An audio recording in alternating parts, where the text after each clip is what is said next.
Rogan Podcast. Check it out. The Joe Rogan Experience. Train by day, Joe Rogan Podcast by night, all day. Tony Hinchcliffe hiding right now in the basement from Chris Cyborg. This just in. President Trump has not responded to any of Tony's calls. He's ignored all of his tweets. Tony does not know what to do. Brian Redban is not helping. I'm trying to find the sound effect for breaking news. No, we don't need that. Cyborg Do you outside. have giant icons on your phone? No. Did you switch the size of your icons? No. I have regular size. That's a sound. What are those? Soundboard. Oh, that's why I was confused. I was like, what? I thought those were like you had some hack to your phone. I all of a sudden wanted that. That's how stupid people are. I see like a different size icon and go, oh, it's different than what I have. Yeah. I want it. I just bought a hacked Fire Stick off eBay. Fire Stick, an Amazon one? Yeah, it's one of those things where you put it in you have everything. Like movies that are in the movie theaters, you have every single TV show. Pay-per-views too, right? You get, everything you get. Well, you know what those little Amazon things or the little Google ones, those little Google sticks? Chromes. You stick them in a USB port on your computer or on your TV, and you can stream something from your computer right to that, and it plays on the TV. How in the fuck does that work? Because like your Apple TV, I have Apple TV. It's like a Big Mac, right? It's like Big Mac sized, but this is like a USB stick. It's got a little processor, the same like in the cell phone in it. That's amazing. Yeah. I don't know how any of that stuff works. I can barely get the TV I have to work. It's because I was watching some fights the other day on ESPN3, and I don't know if you knew this, but ESPN3 is not really a station. It's a website. Yeah, there's ESPN1 and ESPN2. Those are both on TV. But ESPN3 is like a website. So they had glory fights on ESPN3. We got an issue here? Young Jamie's in here. There must be an issue. ESPN3, I had to watch the fights on ESPN3 because they were on UFC Fight Pass had Glory on up until this one fight. And then from that one fight on, it was all on ESPN3. So I had it on my laptop, and then I said, I don't have a fucking Apple laptop anymore. Now I can't like shoot it directly to the Apple TV. And then I found out all you need is one of those little drives. You stick that sucker in your TV. Or you use your iPhone. Good. Yeah, I could use my iPhone. Oh, that's how that works. A little USB drive, and then you could do it right from your phone to your TV. Yeah. I just bought an antenna the other day just to see like what local channels I can get. Holy shit. Distress signals. 112. I got 112 channels. They're all Mexican. And all the white people, it's just distress signals. Like the first episode of Fear the Walking Dead. They're like, I think I hear something. Help. It's hear weird. A gunshot. Bang. There's one channel that just plays like Johnny Carson and like old shows from the 80s. Oh, good call. And then there's just like, there's Russian, Mexican, Korean. But it is weird just watching like all these free channels that that was one of the things with radio. One of the things that happened with radio is in LA in particular, they would close down, like when they closed down that FM talk station, there's an FM talk station and they closed it down and then a Mexican station popped up, I think. Or was it another talk show? Pretty much every FM station in LA is a very Mexican station. There's a lot of Mexican like morning radio shows. All of them. And they all sound the same. There's always like some big Mexican guy and some like little tiny guy. It's always like 88.7 88.7. You sound Japanese. That's terrible. Oh yeah, that's a terrible That was Mexican. an Asian accent. It's definitely not a the Mexican. worst racist This is ever. a super Mexican radio station. You're the worst Mexican of all time. How dare you? But when I would pass by these bus stops, like all over LA, you'd see these billboards that were for these stations that you're never going to listen to. You know, like there's this one neighborhood that my ex-gardener, I had an ex-gardener who used to fight chickens. He was a funny dude, man. He came over here a couple times from Mexico. He snuck over here, worked over in America, and then snuck back again. Wow. What do you mean he fought chickens? He used to have chicken fights. Oh, I thought you meant he. It was fought really chickens. not really him in terms of he would go, but the other people would actually fight the chickens. And it was like this thing where all the men in this community would go, and they all had these roosters. I mean, we went to this guy's place and went to check out his backyard, and he had I don't know, 100 rooster cages, and I'm not bullshitting. They were fucking stacked on top of each other, and then they had an arena. You'd go into the arena, it was like a little barn, and then it's like a little sunken in area that they had dug out and put like a little fence around, and that's where they would chuck the chickens in. And so they'd have two guys, and they would handle the chickens, and they put spurs on the chickens. So it's not just the chickens fight each other, but they put little razor blades on their feet. Whoa. Yeah, and then they bet on who wins the fight, and then when they win, like when you know either one, both chickens are fucked. Like they're essentially dead. Like maybe if you're lucky, your chicken doesn't get totally fucked up. Are there chicken commentators? Someone like, and here we crow, something like that. You know what I mean? Son of a bitch! Fuck. And here You we can't help yourself. crow. You can't help yourself. You're terrible. Bird fighting. Yeah, but it's apparently a huge thing in the Mexican community. Yeah. But it's interesting is like, you remember when Michael Vick got in that big, horrible situation when they found out that he was killing dogs and he had dog fights and, you know, this terrible thing. He was executing dogs. That shit is happening all throughout the South every day. It's a huge part of their culture.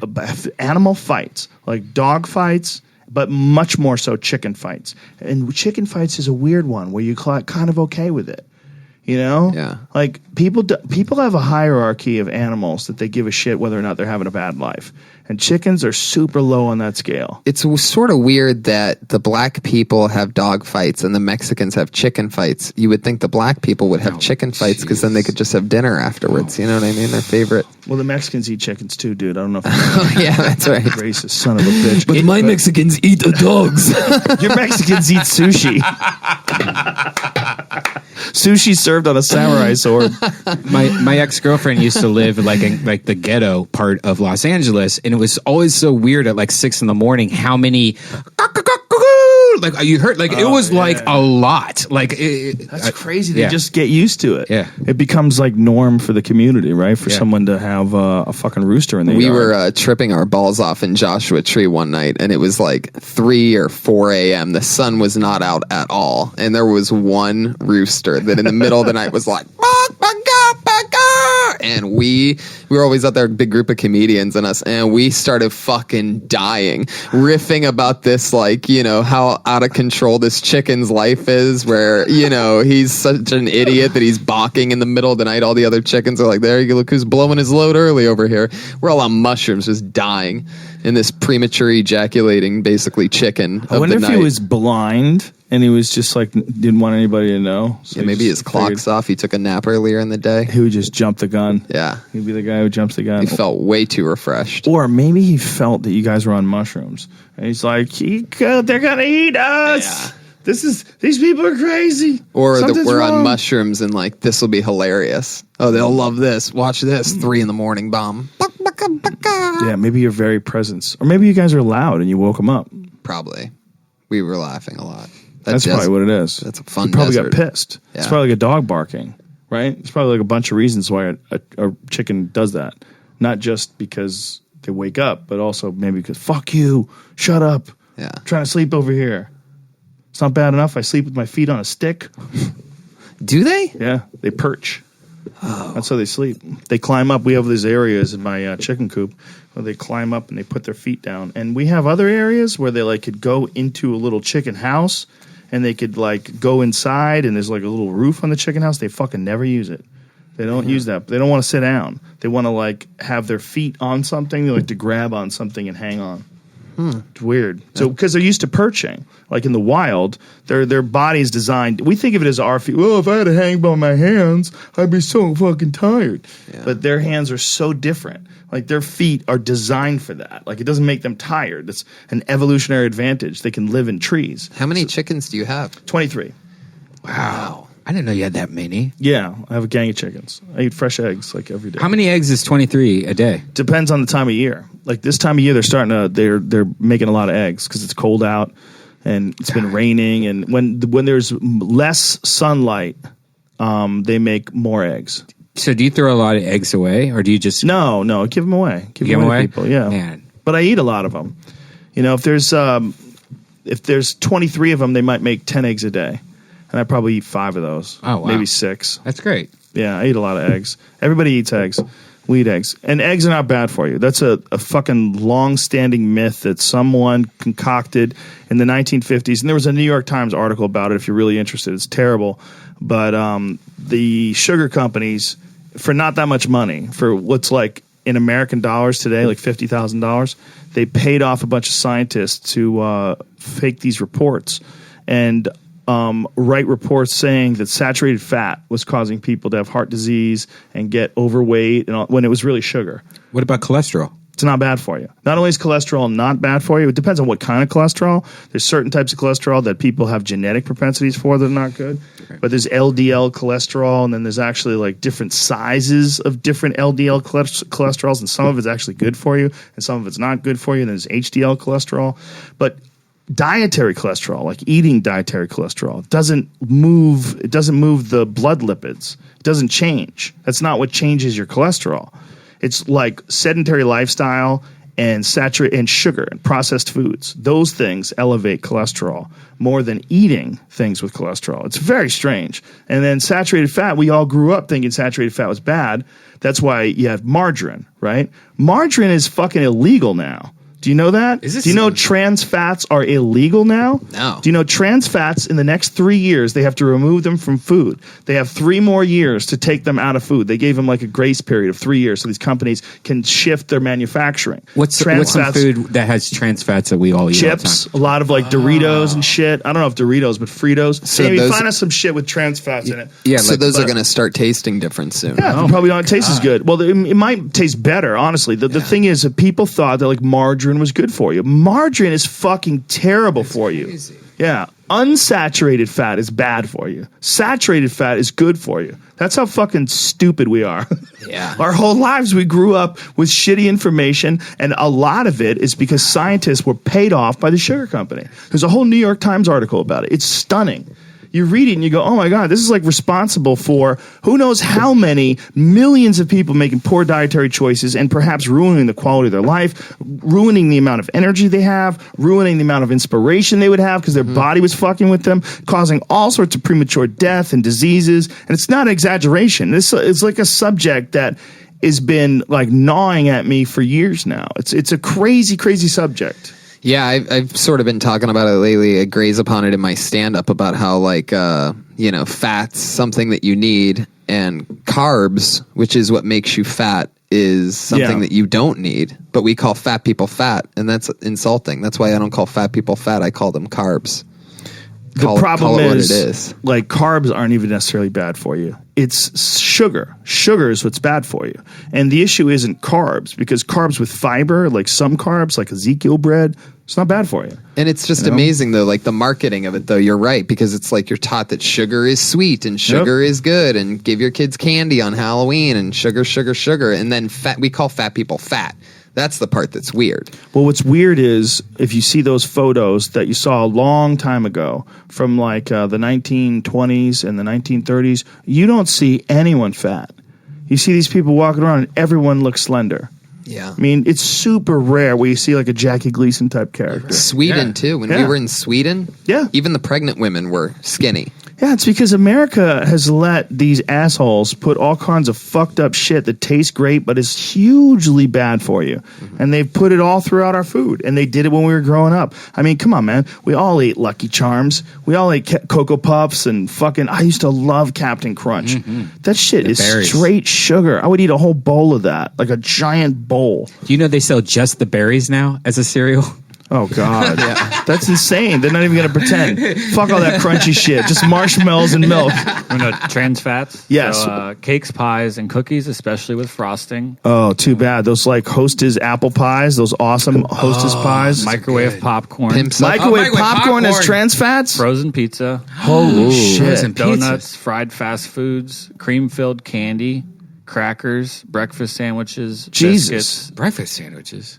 Yeah. Why breakfast sandwiches? Yeah, this Yeah, is but what from about the- like Big Macs? this is from the Cleveland Clinic. Not Big Macs. I mean, what about like McGriddles? Because just because you said that, I want one on the way home. I had one 2 days ago. I want one right now. It says they typically contain at least 1 gram of trans fats. Take a close look at the ingredients, and you're likely to find partially hydrogenated oils in the top 5. See, we used to think that was good. partially hydrogenated soy oil. Because it's partial. Yeah, or partially hydrogenated corn oil. It's just a little. Isn't that amazing? We used to think that was good. People would prefer that. You would think you were making the healthy choice by choosing that. Motherfuckers. It says if refrigerated or frozen dough produces a texture that seems too good to be true, it probably is.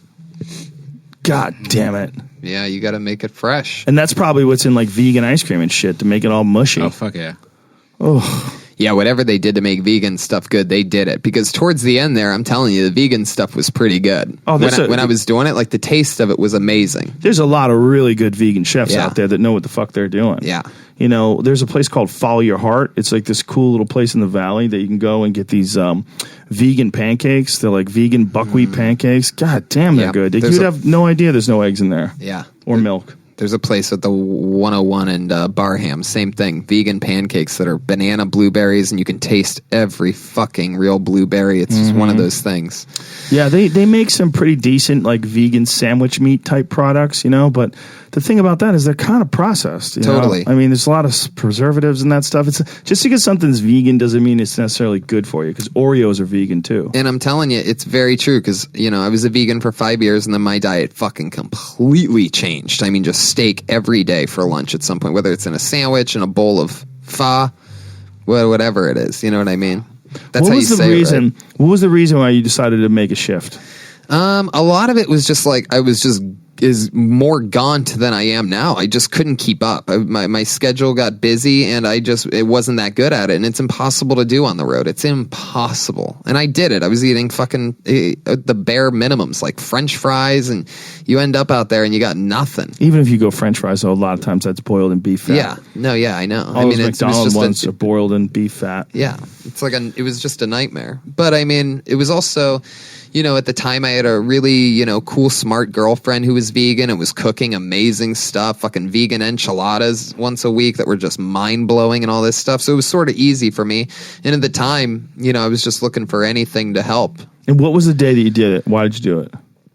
I know you had a lot of influence. We were going to a lot of great steakhouses. It wasn't long after I started working with you, and I'm just watching you eat a steak, and then, you know, and I wasn't, my energy levels have completely changed. I go to the gym every day now, pretty much, you know, 5-6 days a week and knock something out. And I just wasn't like that before. But isn't it funny? But if I brought this up to you while you were vegan, you would just be raving about how much energy you have and how healthy you are. Like, that's one thing that people always do, no matter what they're doing. I mean, I'm guilty of it myself.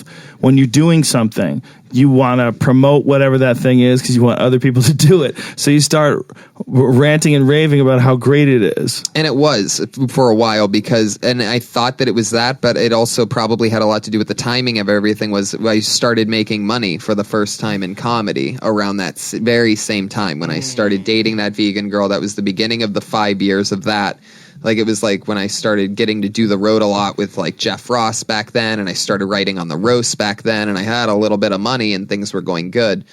So I think that played a lot into my like energy and just feeling good overall, was, you know, being able to survive. Was the first place, did you go to Fogo de Chao or something? Is that what you did? Yeah. You guys all went? Yeah. So you were there, you saw his first bite Oh, yeah. of meat? I think I bought your meal. I was happy. It was like a holiday for me. It was amazing. It was awful having like your friend, and especially being on the road, and then you just wanted to go to an awesome restaurant, and then I don't know about these options that we have here. I was never that way. Kind of. No, I was never that way. Kind You of. would always make a thing about it before I did. Are you able to eat here? Like, and I never had a problem. But it's all good. The point is that first day, even after Fogo de Chao, remember, I was like a fucking pit bull after that. Like, that Yeah, night. you called me up screaming. Yeah, that night I was. I ate meat!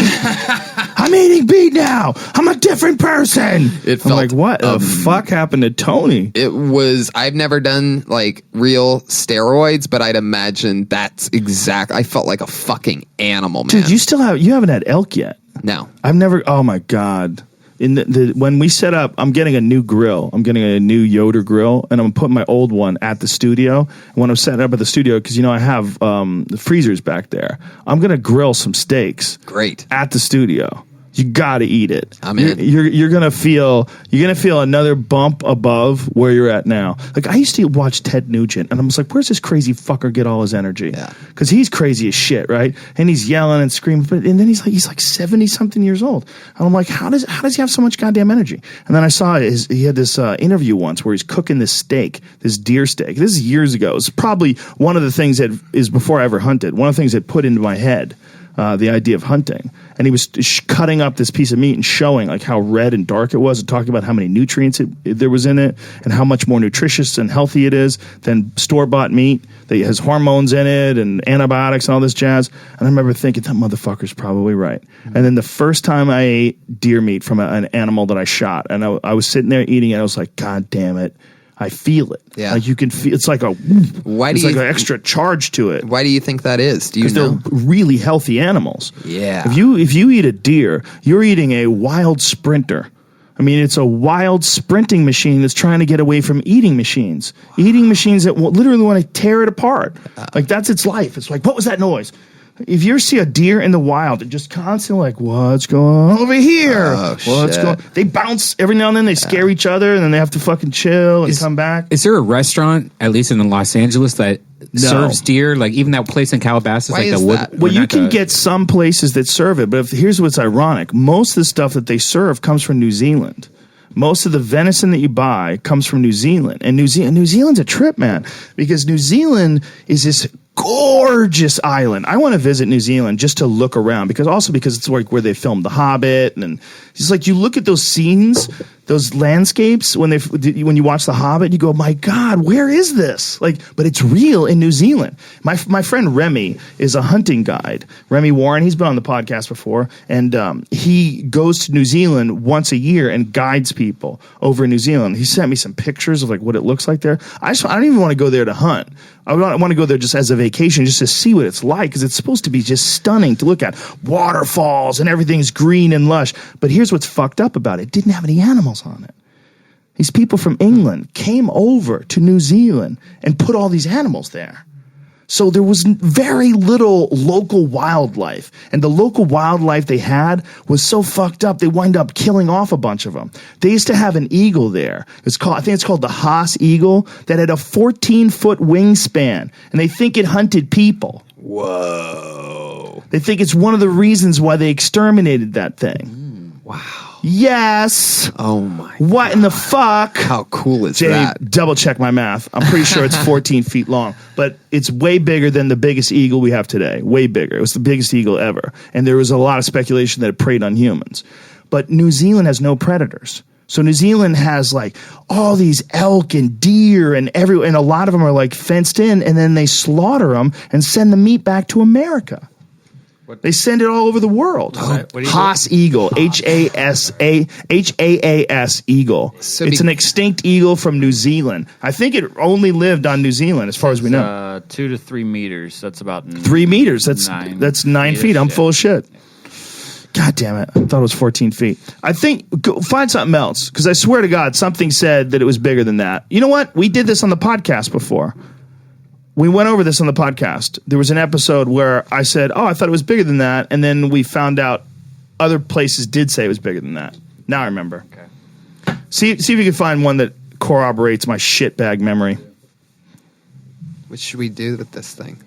Oh, dude, I'm all vape pens these days. You don't want to smoke a willow? So if you don't have predators, like they don't have bears or wolves? They have nothing. They have nothing. So these goddamn things are everywhere, and they slaughter them. They get so bad that sometimes they have to shoot them out of helicopters.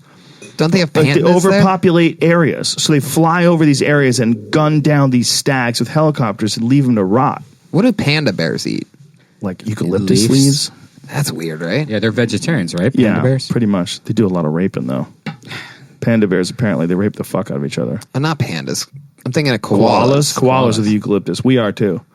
Yeah. It's funny that you said that, because we thought that. But so anyway, New Zealand is so wild game meat that you get if you go to a restaurant and you have like elk you buy elk today, most likely you're getting it from New Zealand. What was that one meat that you gave me one time? It was cooked. It was like the best meat I've ever had in my life. That was wild boar. Boar. Yeah, that was smoked boar. Oh my God. That was, I remember thinking there's nothing I've ever tasted that was that good. Yeah, well, it tastes different than anything. I cooked it for my kids the other day, and my wife was saying while we're eating it, sure, I'll take a hit of that. She's like, this does not taste like any other kind of meat.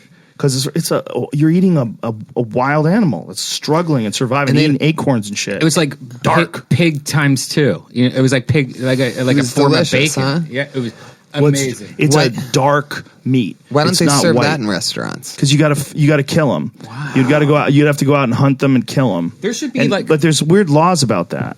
There's weird laws in this country about wild game, and those are good laws, because the reason why they established these laws is because in the 1800s we had almost no animals left because of market hunting. What market hunting is after the Civil War, and actually even before that, they didn't have refrigerators, man. And so if you wanted meat, you had to get it pretty fresh. It had to kind of be killed like within the last couple of days. And so what they would do is they would go to these soldiers who had come back from the war and really didn't have anything to do. And these guys would get hired by these meat companies, and they would just go out and shoot buffalo and elk and deer. And at a certain point in time, they had almost eradicated all of the wild game animals in this country that you know today. Like wild deer, there was almost no deer left in the early 1800s. In the early 1900s, at the turn of the century, you would be super lucky if you saw a deer. If you went deer hunting, you'd be super lucky if you saw a deer, and they wouldn't be a big deer. Everybody just went buck wild on them. I knew it was coming. He prepared himself. There should be a subscription box service that lets you order hunting meat. No. You're getting me wrong. I just explained that. You can't sell it because of that. Market hunting wiped out all those animals because they sold them. So they made established laws that say you cannot sell wild game. So if you go to public land, and there's a good percentage of the hunting that's done in the United States, at least, is done on public land. And what that means is Freddie Roosevelt or Theodore Roosevelt, in his wisdom, realized that we have all this incredible land in the United States. Who's Freddie? Is he his brother, Freddie Roosevelt? Freddie. You're thinking of Teddy. I know I am, but I'm thinking. Roosevelt. I said Freddie Roosevelt There's first. Franklin. But I was thinking of Franklin and Teddy. Yeah. Theodore Roosevelt. But was it Franklin Roosevelt? Who Teddy and established? Theodore is the same, They're right? two different Roosevelts. No, Teddy and Theo is the same, right? No. Yeah, that's the same. Teddy. Yeah, but Freddie. Franklin. Franklin. Franklin Delano Roosevelt. It's a different person. Yeah. Yes. Yeah. When was he president? Theodore Roosevelt's the guy who set it all up. Anyway, Theodore Roosevelt set up conservation for I'm good, dude. 1933 to 45. Which one is that? Franklin. Franklin? Oh, so Teddy Roosevelt's the original. Theodore. That's why they call the teddy bear the So teddy bear. Yeah, he established things like Yellowstone. Like when you go to Yellowstone, that's all because of those guys, like in the people in his era. They looked at all this amazing land and they realized, like, we can't let this go away. Like, this is really important. Like, we got to keep this public. We got to keep this. We got to figure out a way where everyone can go and enjoy this and not have someone just put a fence around it and make it impossible for people to traverse. So they set up all these public lands in this country that are, it's really rare. You don't have these giant chunks of land that no one can buy or sell. In this country, we do. It's really, really rare in other countries. What are some of the other animals that taste good that we don't ever get to eat? Boar, elk? Boar and elk are prime. Parrot. But elk is probably the best meat you'll ever have in your life. It tastes so much better than beef. It's just a pure meat. It's pure. And you're eating an animal that's eating what it's supposed to eat, too. It's a healthy animal that's in the prime of its life. So you can really only get it if you hunt it. The only way. Or if you have a friend that's a hunter. The only way. The only way. Wow. Yeah, it's the only way. So weird. Yeah. It is weird. It's weird because that's what we should be eating. I mean, it's so un-American to not be able to buy something. Any meat you want. You can't, because we would wipe it out. Right. It's smart. We would wipe it out. But what if a farm raised No, it wouldn't be wild anymore then. Not only that, when they do that, and they have done that, they do raise wild ones, and they put them in these pens, and they put fences around them. The problem is deer are not supposed to be eating all out of the same spot, and when they do, they develop diseases. They don't have immune systems for them. So they develop something called chronic wasting disease. disease. So it was a giant issue in a lot of parts of the Midwest where they took these animals, and this is just speculation. They don't exactly know what caused this chronic wasting disease, but it didn't exist before, these farm systems where they would grow these deer in these pens. And so these put these high fence operations up, these giant chain link fences. The deer can't get out. They're all stuck in there. And they would feed them. And when you feed these deer, they'd be eating each other's saliva. And they would develop all these diseases they never developed before because they were grass eaters. Yeah. They're supposed to be out there eating wild vegetation. That's what they're supposed to be eating, sage and grasses and all the different things that you see, like, you know, when you see a buffalo roaming in a field. That's what they're supposed to be eating, man. But we, in our wisdom, have realized, we can get these fuckers fatter if we just stick them in this thing and make them eat corn. And so that's what fucked up our food in this country. It's the same thing that fucked up the production of processed foods with all the sugar. It's the same goddamn wisdom. I don't think we're far away though for having like cloning food, being able to like, hey, we can make food nowadays. No, they can do it now. It's really expensive, but they can do it. Yeah.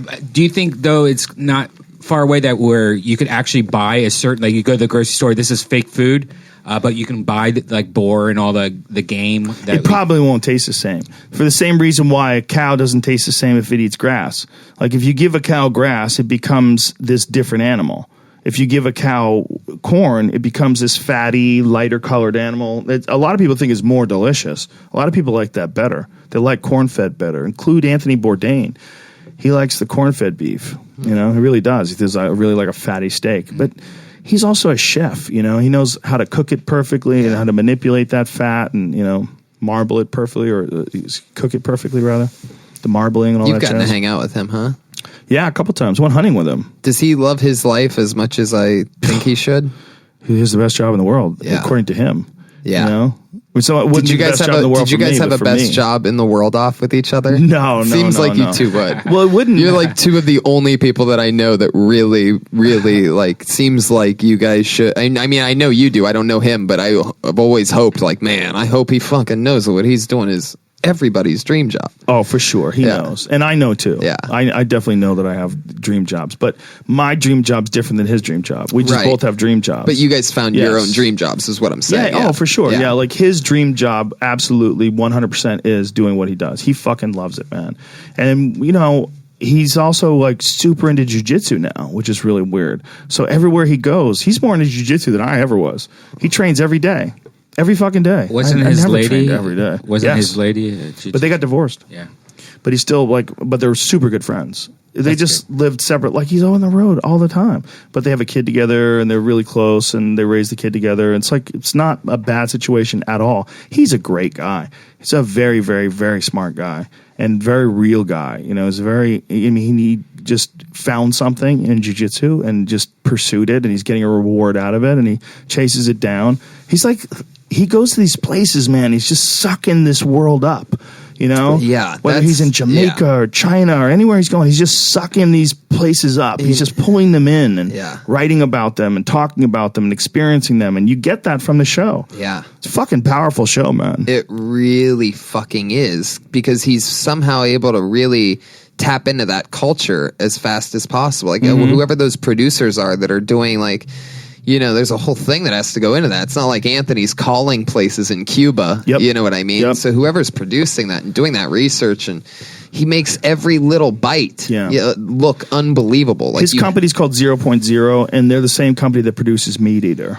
The same show, or same production company that produces those two amazing shows. So they know what the fuck they're doing. Yeah. They make great stuff. It's amazing. Yeah, it's and again for him that's his dream job. Me, I'd be like, get me the fuck out of here, Right. get me home. Yeah. I don't like traveling that much. I mean, I travel plenty, and I'm home for a lot lately. I'm home more now than ever before, and I like it a lot better. And I'm not working less. I'm working just as much. I'm getting a lot of shit done. But all that air travel and all that stuff, that is bullshit. Yeah. You're working smarter. Yeah. Yep. But I just realized, like, there's a way to do this. And another thing that helped fucking tremendously is coming back to the store. Because I'm working on shit all the time. I did 4 sets here the other night. On last Thursday, I did 4 sets. And I'm like, I can do 4 sets on a Thursday night at the same goddamn club. Yeah. I don't need to go anywhere. Like, I do eventually. I mean, I do like to do the road. I do like to. But even the road, like when I'm doing the road, I'm doing less theaters than ever. Because I'm like, I have more fun at clubs. Like I like 300 people. That's what I like. And you get more work done by doing more sets. Exactly. You get more work done by doing more sets, but also the experience. You're not going to get as much money, but the experience is a different experience. It's a better experience. It's fun. It's more stand-up. You're connected to those people. Whereas those theaters, a lot of it is really fun. You know, like New Year's was a fucking blast, right? Yeah. But a lot of it is a show. It's a big-ass show. Big lighting change. Thousands of people there, you know? A lot of it you're paying for that pop that happens when the lighting change happens and the show's about to start. You know what I mean? Well, you're just paying for all that energy. Because you don't get that. You get always a cheesy thing usually at a comedy club. Coming up next week at the Chuckle Hut. You know what I mean? Almost every decent club. Parking validation available. They always have weird announcements. Is there a Chuckle Hut, by the way? Must be. I don't think so. Right? That would suck because that's like the bun of everyone's jokes. Yeah. You know? Like, What do they say? Everybody Come says on, guys. Uncle Fucker's Chuckle Hut, right? That's like what everybody says. I don't know. I've just always... Chuckle Hut is like what I picture like the worst comedy club to sound like. Yeah. Going in. Whoa. Yeah, man, those things are so important, though. Without those clubs, like I've had this conversation with club owners before to like give my thanks, because I think there's a combative relationship that happens between a lot of comics and club owners. You know, oh, they're trying to fuck us, and because everybody has a story, right? Everybody has a story where a club owner fucked you over or something happened. Everybody has a story, and so. In the beginning, it's hard to get booked, so you develop this sort of contentious relationship with them in the first place because they don't want to use you because you're not really that good. Then things start going for you, and then you start selling tickets, and then you think they're not giving you enough because you sell too many tickets. And then eventually you realize somewhere along the line, I think hopefully eventually, I did at least, that you fucking need those people. Like without them, there's no art form. Like we need a place to practice. This isn't like music. This isn't like writing. Like we have to go in front of those fucking people, and we're not going to do it ourselves. Yeah. You know, we're just especially the funny ones. You think Louis C.K. is going to open up a comedy club anytime soon? Bill Burr going to open up a fucking Laugh Factory? No. Are you going to open up a comedy club? No. No. No one is. So you need those fucking people. Yeah. It's crazy because, like, you know, and it's also amazing how each club has their own different vibe and totally different DNA. There's no, I mean, other than the improvs, which, you know, are the improvs, and that's like a super corporate structure. Yeah. They figured out a way to make them all feel the same. And I don't think and I don't like that. I mean, it's okay. I enjoy my time in the Southern California improvs when I perform there, but like, Here's the thing, though. It's not bad. It's not a bad feeling. Oh, yeah. Like, if you go to do the Tempe Improv, even though it feels like all the improvs, it's a fucking great club. Yeah. Same thing with all of them. They figured out how to do it right. Because you go to every place, it's almost all the same experience. It's a good experience. Yeah. And then they leave it up to the stand-up. So they have everything down in between. But it feels very different than, say, if you go to Zanies in Nashville. Exactly. That's a club that's been in that form for 30 years or something like that. Yeah. It's an amazing spot. There's ancient headshots on the wall where half the people are dead. Yeah. You know? Love that club. That's a different vibe, right? Or the Ice House. That's a totally different vibe. That's a non-corporate vibe. That's like, oh, holy shit, look at this gem, you know? I love that place so much. God, it's the best. Zanies in Chicago. Oh! Portland Helium, Denver Comedy Works. Oh! All those places. Helium in Philly.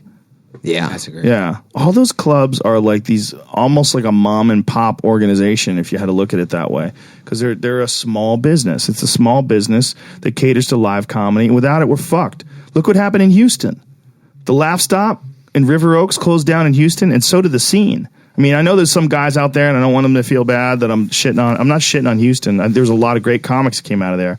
You know, a lot of our friends came out of there. Matty Kirsch. But what happened was they had this powerful fucking scene. It was like everybody you thought about L.A., you thought about New York, you thought about Boston and San Francisco, and you thought about fucking Houston. Houston was a real scene, man. They had Kinnison and Hicks.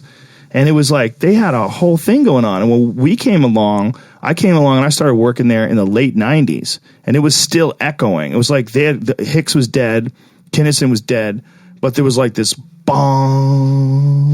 just the last reverberations of the echoes of that crew, Jimmy Pineapple and all these guys that came through with him, and the Outlaws of Comedy that they used to call themselves. And they were like looking for the next ones. Was there an Austin scene back then?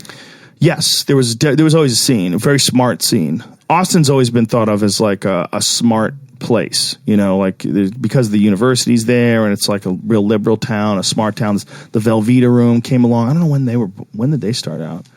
I tell you what, though, Houston's got a new up and coming that new club that opened up, the Secret Group. Yeah. When did they open up? Just this year. Excellent. Yeah, it was amazing. They did an entire festival in it's this multi-roomed super warehouse, and they have an outdoor parking lot, and they put a huge outdoor tent. So we were doing Kill Tony in one room while Joey, sold out big ass warehouse like a fucking rave version of Kill Tony, and outside in this big open field under a huge tent, Joey Diaz just fucking ripping. I mean, this place has so many rooms, and I believe it's a bunch of comics that got together and bought it. Yeah. So they have a club too. It's called the Secret Group. And See, that's perfect. So and with a bomb ass huge green room in the middle, but everybody's going to there's different shows, different rooms. That sort of proves my point. You need a club. Yeah. Because the Houston scene, they opened up an improv there. But with improvs, the same thing we were talking about. It's a corporate environment. It's a totally different thing. You're not going to have a bunch of people hanging around. They probably don't have an open mic night. If they do, it's probably not that big of a deal, and it's hard to get work. One of the things about the really good places is you can actually start out there and then work. Comedy Works. Wendy has a whole system. You start out there as an open micer, you develop your act, then they let you MC on shows. They teach you how to bring people up. They teach you how to middle. Then you learn how to headline, and then all of a sudden you're on the road. You can actually become a comic and you can get paid there. She has local headliners that started out in her club that'll come down there and do a week and sell tickets. People know who they are, people in the town. She's a beast. Yeah, man, you need a club, man. You need a club, you need club owners, Look at this place.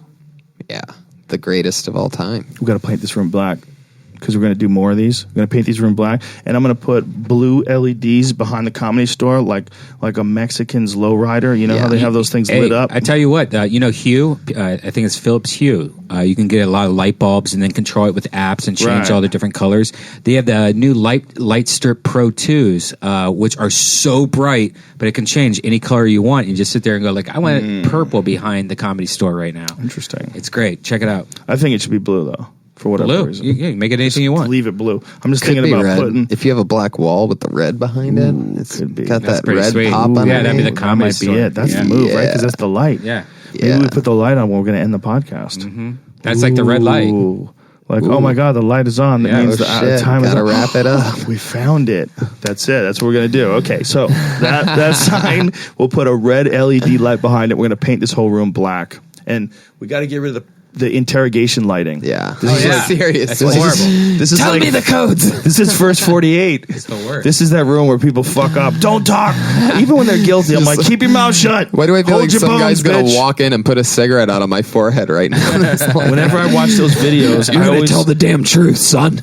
I always watch those videos and I hope those guys lie. I hope they do a good job. I'm like, come on, you can get out of this. This one you can get out of this. Did I tell you this? That I've been watching those videos lately, real interrogation videos. It's interesting as fuck to me. Oh, yeah. Because either they break or they don't break. Yeah. And, very rare they don't break, but when they don't break, you have to be really worried. But it's 'cause also- those are fucking sociopaths. that's exactly the interesting thing. It's Yeah. when they don't break, you're even more amazed, oh, you evil motherfucker, just able to stay so calm.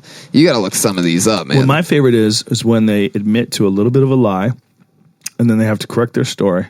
And then you see them 4 hours later, and they just beat these dudes down. They keep talking to them hour after hour after hour, which should be, by the way, totally illegal. Because you leave me in a room for fucking 6 hours. If I think that I'm going to get to a bed in 6 hours, I'll start confessing to shit. That's what people do. Yeah, okay, I fucking stabbed him. Can I go to sleep now? Yeah, People. my That's plane true. Yesterday got stuck on the tarmac in San Francisco. Was it Delta?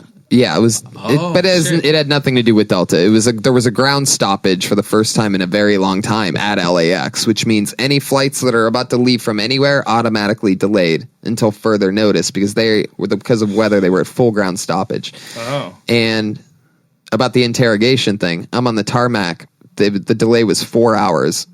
and I was literally fighting back tears. I was breaking as a human. Yeah, you were crying about the rain. You were upstairs crying about the rain during Kill Tony. We've had a massive drought. People are dying. There's no water for Nobody's the babies. dying. I have an SUV, so I love the rain. Nobody's dying from this drought. Do you know how many people died just yesterday from hurricanes? Yeah. 18. Tornadoes, too. Or yeah, maybe tornadoes. Maybe tornadoes, not hurricanes. Yeah. One of those. Yeah, Atlanta got Yeah. fucked. Hurricanes, they know it's coming. If you get fucked up by a hurricane, either you're really poor or you're really stupid. Yeah. Right? But if you get fucked up by a tornado, you just got shit luck. They said that 18 people died in Atlanta or whatever that was, but I looked it up and like 12 of them or 10, 16 something. There was a very high number of the people were all at one trailer park that basically just got like squished. Whoa. Yeah.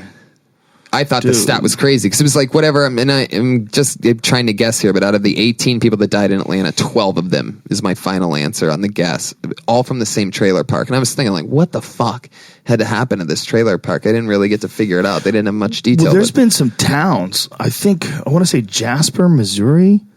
Maybe that's one of those towns that was literally wiped off the map by tornadoes. Like tornadoes came in like a gigantic eraser. And you're talking about like hundreds of yards wide and just destroyed everything, just cleaned the entire top off, killed everyone that was there and just threw the buildings through the air. There was nothing left. Annihilated the whole town. There's a before and after photo. It might not be Jasper. I forget what the name of the It's town probably is. Oklahoma or Kansas That City. could be That's why it's. That sounds about right. It's all in Wizard that of same Oz. area. There's But why am I definitely saying a belt. Missouri though? Why am I saying Jasper, Missouri? I don't know. I don't know. I might be right. Jasper, Wherever the Mississippi. fuck it was that this happened, whatever this town was, I had no idea. I thought they would come down and just fuck up a few houses. I never knew they occasionally killed the whole town. Twister was on at the hotel the other day. Remember that movie? So stupid movie. No, it was fucking Does not cool, hold man. up. Does not hold up. It was pretty entertaining to me. How high were you? Very high. But I'll tell you this: there was one part which I noticed in which I'm like, "Go fuck yourself." There was a part. Remember the part where Helen Hunt gets out when all the balls drop out of the machine? She's like, "No, go ahead. I'm gonna put the balls back in the machine." There's literally like an F5 tornado right next to that. So stupid. Embarrassing. Really? How Yeah. there are parts in old movies that just wreck it all Really? now. No, that one scene is so unbelievable now Yeah. for some reason that it ruins the whole entire movie. Yeah, no, it wasn't Jasper. Yeah, it was Oklahoma? It was an F category 5 hurricane. Yeah, those F5s are the ones. Catastrophic damage. Yeah. I was so obsessed with and afraid. I was deathly afraid of tornadoes when I was a kid. There was a whole period for a few years where Okay, it's Joplin, Missouri. That's where I fucked up. But look, that's the town. whoa. Not Jasper, Joplin. If you look at it, there That's fucked is nothing. It is annihilated. It's fucking crazy. And that was an F5? That was like as high as it gets, Yeah. I think. Right? Is that as high as it gets? Yeah, F5's the one. $2.2 billion in damage. Holy shit. $2.2 billion in damage. That is insane. Did you see that house for sale in Los Angeles? Is like the most expensive house in ever. Where it Oh, is that the one in Bel Air that's Yeah. like $500 million bucks? And or it something comes with a crazy? helicopter and a classic car collection. I don't know if it comes better. with that. It does. I promise you. Really? Yeah. No, it Jamie, doesn't. Jamie could tell you. It comes with a It's not helicopter. a real house, though. Look at this It's town. a house based like because it's got all the things that are a house, but it's not made for people to live in. It's like a party place. So it's for someone who doesn't even want to live here. Yeah. Yeah, I but come for one weekend. I mean, how many bathrooms does it have? It has like Bring- 26 bathrooms in one. That Look at the sounds town. awesome. Bring the bitches. Oh my God. Isn't it weird that a car survived, but not the whole town? It's incredible. It looks like, for those of you that can't see the image of Joplin, it looks like the inside of old pencil sharpeners. Yeah, I mean, it's like just sticks. It's insane. This house comes with a $30 million car collection, too. $30 million car collection. The house it's comes a with. bargain. So then what's that number for? It doesn't make any sense. They're saying like, how much for a weekend? It also comes with 7 full-time staffers to help tend the 2 massive... You own them? Seven? You own them? I own the stuff? I can fuck. Yes or no? I can fuck the stuff? I want to fuck stuff. Get me a stuff I can fuck. Yeah, there's definitely got to have some hookers involved. Can you Airbnb? What's the Airbnb on this place for the night? A lot. Too much for you. Stop. Comes with all the pussy you want. Tony spent the rest of his money on one night. One night at the Airbnb Dubai. Yeah. What is that? Dubai Airbnb. Because there's dudes out there that are balling so hard we don't know about it. You know, there's some royal family members that are worth trillions of dollars. Did you know that? When you hear about like the richest man in the world, you're like, wow, what's it like to have 90 billion? That's not the richest man in the world. It's not. The richest man in the world is a guy that you don't even know. Right. Those oil dudes. Like those dudes in Saudi Arabia and the Middle East that, you know, oligarchs. They have monarchies. They have these fucking gigantic piles of wealth that you can't even wrap your brain around. Trillions. Thousands of billions. Really? Do you know this? Oh, I know this. Yes. Man. Thousands of billions. Do you know the story of the Sultan of Dubai? Sultan of Brunei, rather. No. Sultan of Brunei, he would bring in gals and pay them like $50,000 a month. Just come on down. And they would go for a few months, make $250,000, then fly home. And they'd get all this jewelry and diamonds and shit. And one little hooker ruined the whole party. But they caught her with a laptop. She's writing stories about it. She wanted to write a book about her experience. So this dude, this is what he would do. He had a disco in his house, in one of his many houses. And he would have it filled with all these girls that were making who knows how much money, just tens of thousands of dollars. And he would come out in his fucking gold underwear and just in slippers and just slide across the room like he was in that scene with Tom Cruise. What's that movie? Risky Business? Yeah. When he slides in, he'd slide in like that in his gold underwear and just go eeny, meeny, miny, mo, and just pick one out. And just fuck the shit out of them. And then the next day, do the same thing. And he'd do whatever he wants. And that chick wrote the story on it. One of them did. Wow. Yeah. And he was like, so what? I'm Do you going think back he home. wears a condom? Is that him? Yeah. That's really him? Yep, that's him. That's like Pat Reagan. He does the eeny, meeny, miny, mo. That guy? That guy's totally covered in gold. Look at him. That guy's worth more money than you Can could I be ever. Can I be one of these girls? Oh my god. Go away for 50,000. I'm doing a gig in Dubai, guys, for the whole month. You just want to be the court jester. Go over there and just crack some jokes. Man, that's fucking crazy. You think he wears a condom? No. No condom, right? Shut up. Yeah. Why would he do that? Yeah, exactly. He's just shooting loads into these gals. But then again, he's opening himself up for possible I wonder if they have to get Possible tested. what? I bet he gets them tested. He puts them in catapults and shoots them into the air. What is that? His giant throne. His- One of them, probably. Look at his throne. Oh my God. That's insane. Look at him sit there, and he's covered with this thing that looks like something that belongs inside the pyramids. It looks like a sunglass hut in Glendale. It's Everything is gold, dude. Do you understand that that's real gold?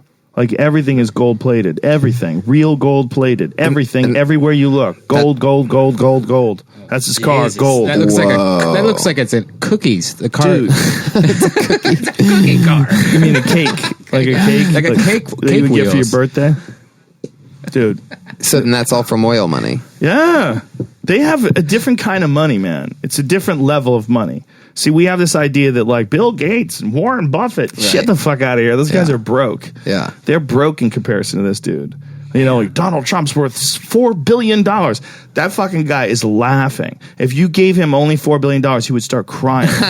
If he found out all he has left is $4 billion, he'd go, what? What?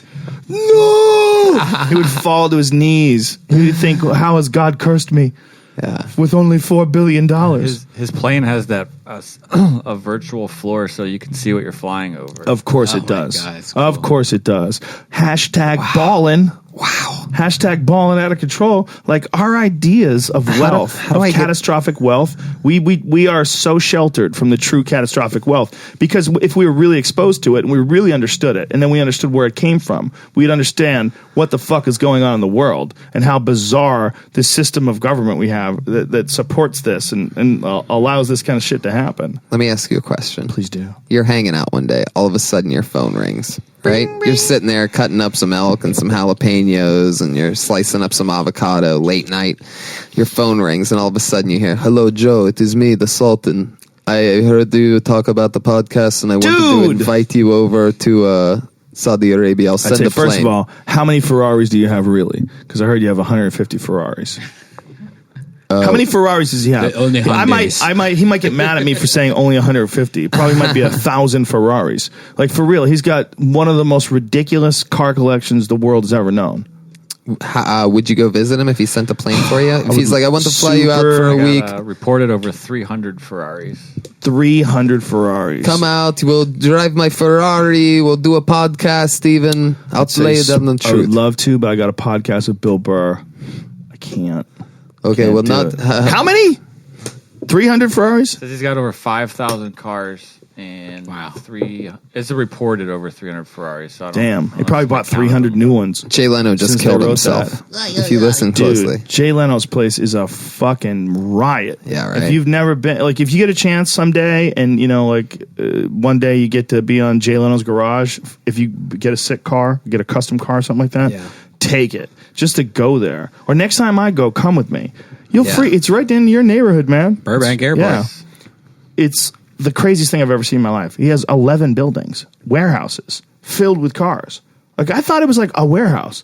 I thought, like, Jay Leno's got this cool collection. It's a warehouse. It's filled with cars. No, it's 11 warehouses. And he can just jump in one and start it, and you're They all driving work. it. Everyone works. They have mechanics. There's mechanics everywhere. They take care of everything. The whole thing, every car is functional, and he drives them all the time, including like these 1903 tractors.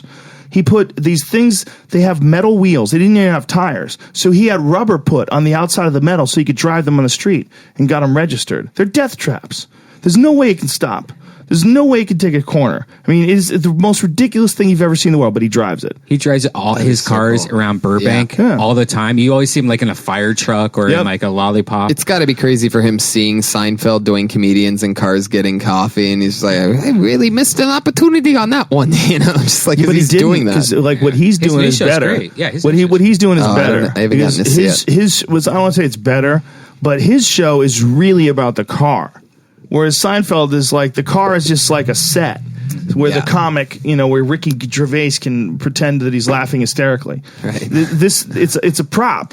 You know what I mean? Whereas with Jay Leno, like, I brought my Corvette on Jay Leno's show, and dude, that guy fucking loves cars. I mean, he's going over every little inch of the car. We're talking about this, we're talking about that. You see this glint in his eyes. He's talking about suspensions and tires and wheels, and what kind of power steering you're running, and what are you doing for the interior? What the bolsters in the seats, are these stock? These are custom. Where are these coming from? He does that with every car, man. He fucking loves cars. So for him, it's not even about being funny. He doesn't give a shit if a whole show goes by where he doesn't crack a single joke. Right. He'll just talk about cars. I know. I've seen him host the Tonight Show. Come on, get out. You son of a bitch. You son of a bitch. I was always Help more of a yourself. Letterman guy. He's way better doing this than anything he's ever done. That's great. And he and I had a conversation about it, and he was like really honest about it. He talked about it on my podcast too. He's like, I used to have these people on, and I didn't give a fuck about what they were doing. I didn't know the band. He's like, fuck, I'm 57 years old. Did I know this band? I don't know this band. He's like, I didn't care, but that's the job. The job was to be friendly, have these people out. He goes, I'm talking about what I love. These cars he loves cars, man. You bring that guy a car, and if it's especially like a hot rod or something like that, he just gets this spark in his eye, man. He just walks around them. He just has almost as much as he has a love for comedy. I don't know if they're the same level, but it's like right about. He might love cars more. He really do. He might love cars more. Do you think he should dye his hair black? I don't give a fuck, dude. He's wearing jean shirts. Just He's for worth like- $100 million. just for like that guy's a a year. Fuck. He's got like 11 cars that are worth more than $1 million. Man. They're all over the place in his fucking garages. It's crazy. He's got these old Lamborghinis and shit. These old Ferraris. You look at him, you're like, what? He's got a car with a jet engine. And is it true? Like, what about that? Did I hear that he doesn't spend his Tonight Show money? Exactly. It's all from stand up, doing corporate gigs. Oh my God. It's all corporate gigs. You got to think, a guy like that, the fucking host of the Tonight Show, if you do a corporate gig, you can make like a ton of money. Like, I don't think people understand. He's probably making hundreds of thousands of dollars a gig. They're flying him out there in a private jet. He does the gig, then he comes back, he does the Tonight Show. So he would leave the Tonight Show. The Tonight Show tapes during the daytime. He'd be done. He'd fly somewhere on his private jet do some ridiculous corporate gig, make hundreds of thousands of dollars, and fly right back, and then do it again, and do it again, and do it again. And he's making millions of dollars a month doing that. Burbank Airport. Balling! Yeah. Jay Leno's balling! Man. When I had him on my podcast, he swore. He was telling crazy stories about when he worked with the mafia, and mafia people were threatening guys' life, these mobsters. Yeah, but did he ever hang out with the Sultan? I don't think so. He never put the slippers on, the golden underwear, and slid across I want the to floor. figure out how to make friends with this guy. I want to ride around in a gold car. You think you do. Yeah, you don't want to be friends with somebody that's that powerful, because if you fuck up or you do something wrong, then you have somebody that powerful that's your Against you. enemy. Yeah. I there's this guy named Ike or whatever his name is that owns this thing, and I got does he own? scared Why would you say his name before any other because description? I've talked about it on Joe Rogan before. Remember, we used to do a show with him. Remember that really rich guy that had that? Oh, yeah. Let's not mention any names. But it was scary because after like a while, you're like, you don't want somebody that is going to troll you for life. That is that powerful and rich. And that's what it felt like with this guy. Like, oh, if I get on his side where I become like a Baba Booey or some kind of Howard Stern guy, and he could just like fuck with me for the rest of my life, kind of like what they're doing upstairs at the Ding Dong Show right now with Perry. They're saying that Don's dead right now. And they're fucking... Shh. He is dead, though. Shh. What if Barry hears this and you fuck the whole thing up? He doesn't know internet. Listening to the live stream right now. But well, listen, dude, you wouldn't be that guy. You're not that fucked up. But you know what I mean, though? I don't necessarily know what you mean, but I do know what you mean. I just don't think you're describing it in the best way. But Right. yeah, don't make a enemy out of a crazy rich dude. Like a the Sultan super of Brunei. powerful guy. They're almost scary to even know. Got it. I wonder what else those sultans do for fun, though. You know what I mean? Like, Probably we anything get he it. wants. I'd love to know what that is. Like, I get I'm just saying, if he fucks on that level of eeny, meeny, miny, fucking mo, then what else is he doing for fun on that level that we can't imagine, because that's how he fucks. So how does he eat? You know what I mean? Like, imagine what he must walk into. Yeah. Well, you know, if his palace, if everything really is gold like that, his meals must be fucking spectacles. Insane. Must be wild. Uncomfortable chairs, I bet, though. I bet he's got boar and elks just stacked to the ceiling. I wonder what they eat. Who knows, Lobsters. man? Well, anything they want, you know? I bet it's one of those things where he probably has food shipped to him every day, so he gets to choose what he wants, and it's always fresh, and they just get rid of what he doesn't eat. I bet it's one of those deals. Because I bet when you have that kind of money, you would probably want to have like a full menu where you could pick from whatever you want, even if it was just you eating alone.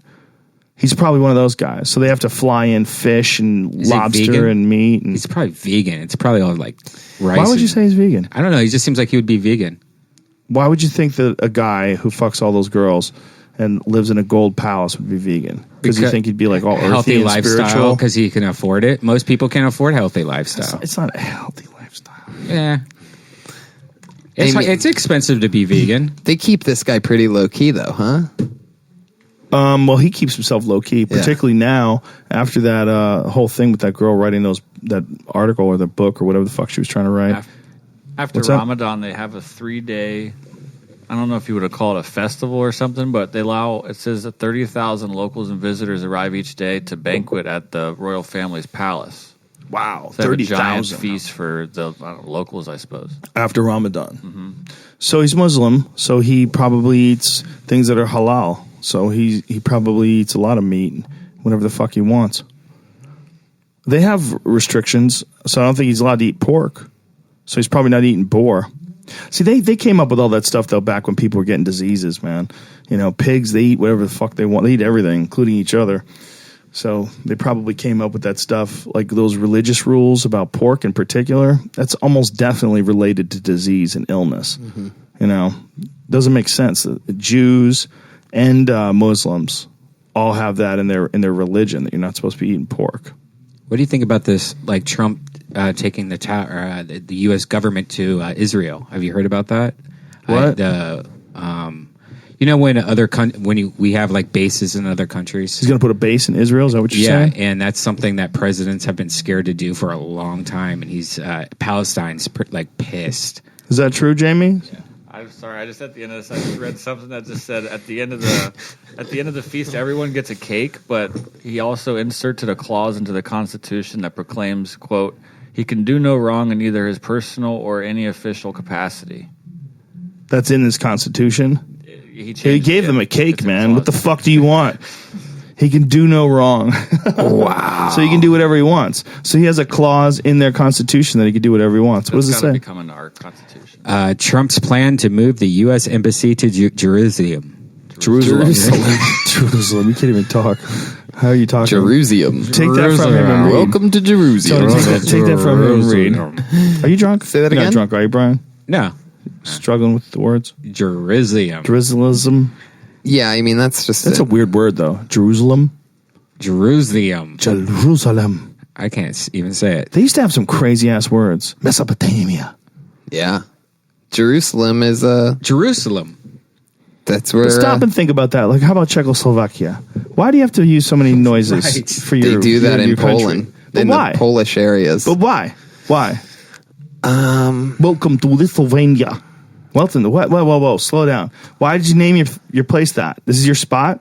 The noise I make for my spot. I mean, think of what they think. We don't know what Lithuania means, but think of what they hear when we go the United States of America. Like they're probably like, listen to these blubbering idiots. Well, they need to talk to me, and I'll just go, America. America. Where you from? America. Where you from? Czechoslovakia. Hey, man, your name sounds funny. How come your name's so long? How come y'all decided to put all those fucking sounds in your name? Greedy ass sound user. Sucking up all the sound. Attributing it to your patch of dirt, huh? How big is this Czechoslovakia? That's it? That little tiny ass thing with that big old fucking name? That's the problem, man. A lot of them are real little. How big's Czechoslovakia? Is that a big spot? Maybe that's Jamie? what it is. Maybe they're trying to overcompensate for Czechoslovakia, a big spot? I don't think. Am I talking shit? No, it's little. Seems like it would be little. Yeah. Give me the dumbest name of a country that you know of. Nigeria. Why? Because it's just They a didn't joke. know that name before they came up with that. The name didn't exist. Kazakhstan? Oh, right. Antarctica? That's kind of a goofy one, but it sounds pretty because there's not a lot of Z's in it. Yeah. You know? You throw a lot of Z's. You know? Where's Borat supposed to be from? Kazakhstan. They got super mad at him. You know, they sued him.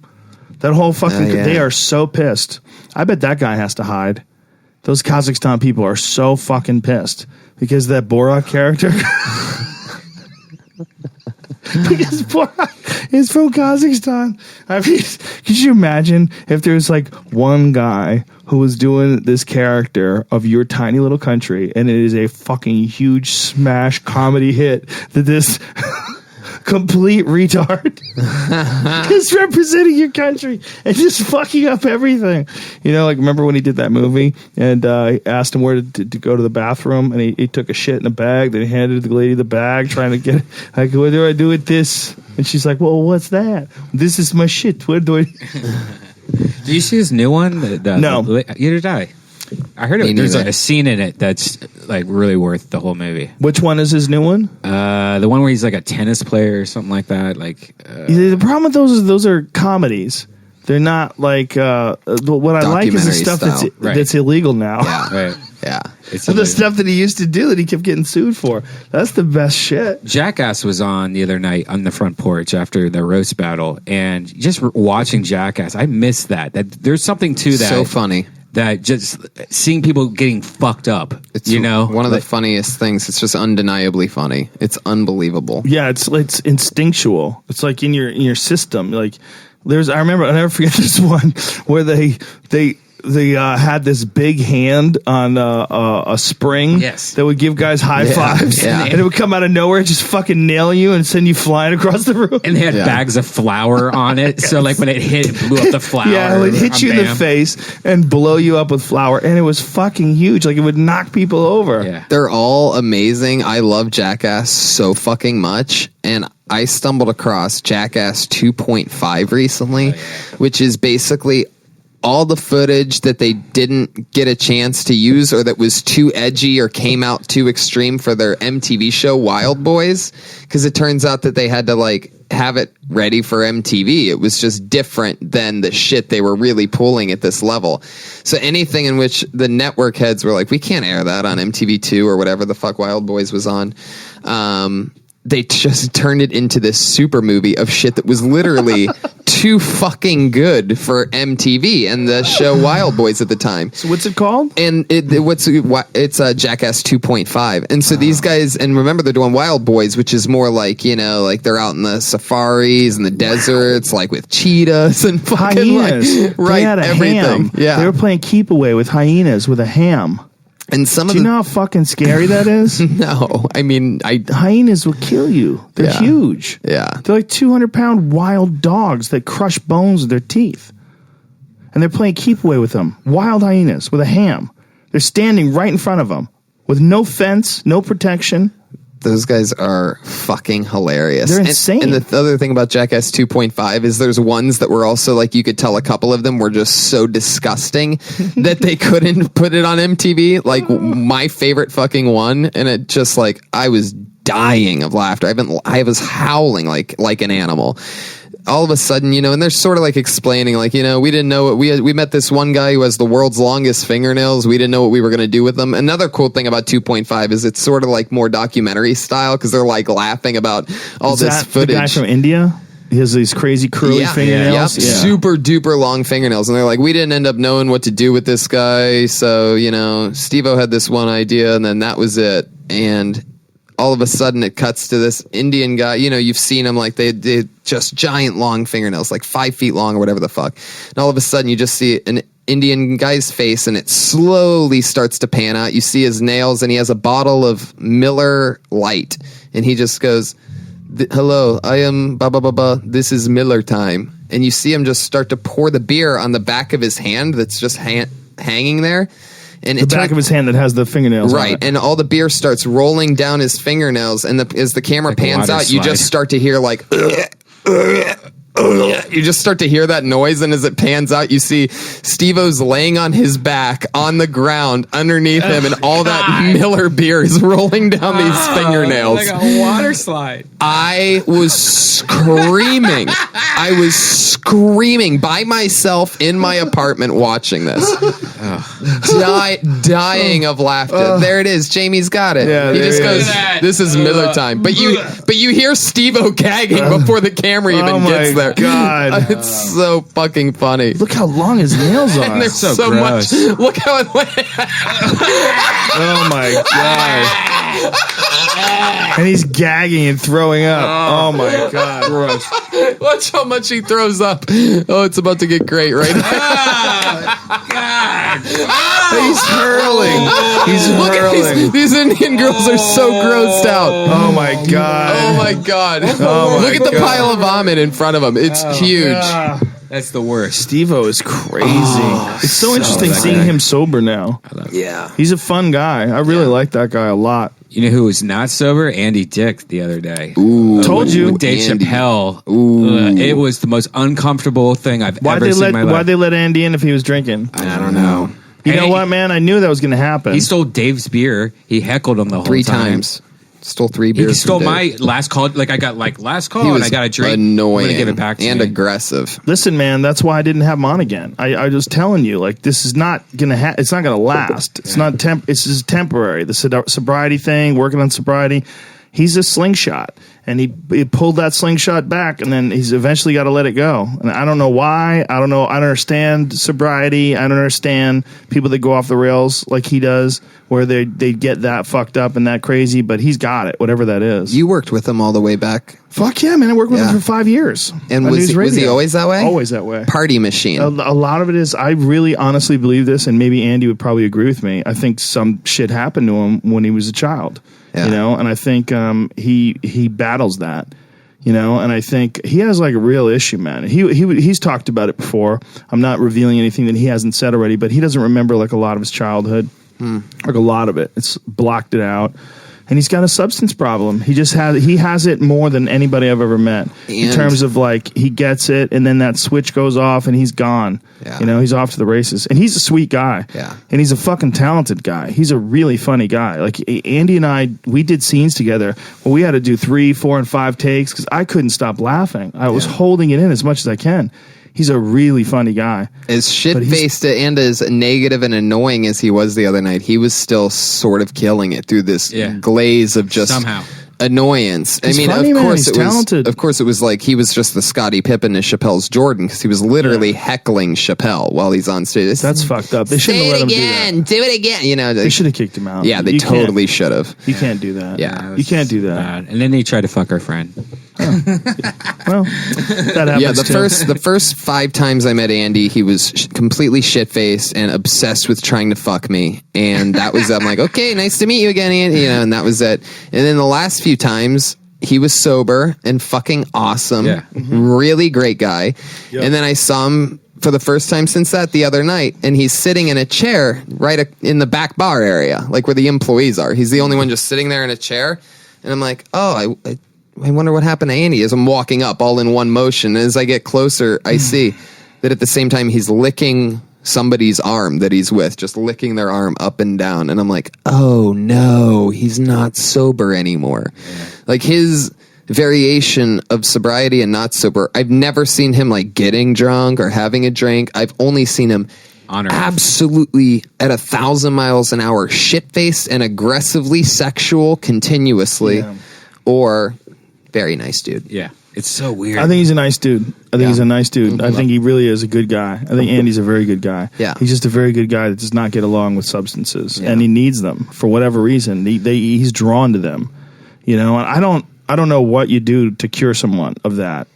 I don't, and I think, you know, I wouldn't, even if I knew what to cure one person. I think everybody has their own individual answer for that, and I think for some people, they just don't want to ever get completely free, or they do and then they don't, you know, they get bored or they can't take it anymore or whatever the fuck it is. But isn't it weird that when somebody does start drinking, like it's never just like a little bit. It's never like, oh, you know, I start drinking, I shouldn't be drinking, I have a little buzz. It's just like opposite. Yeah, it's I think it's a genetic thing too, man.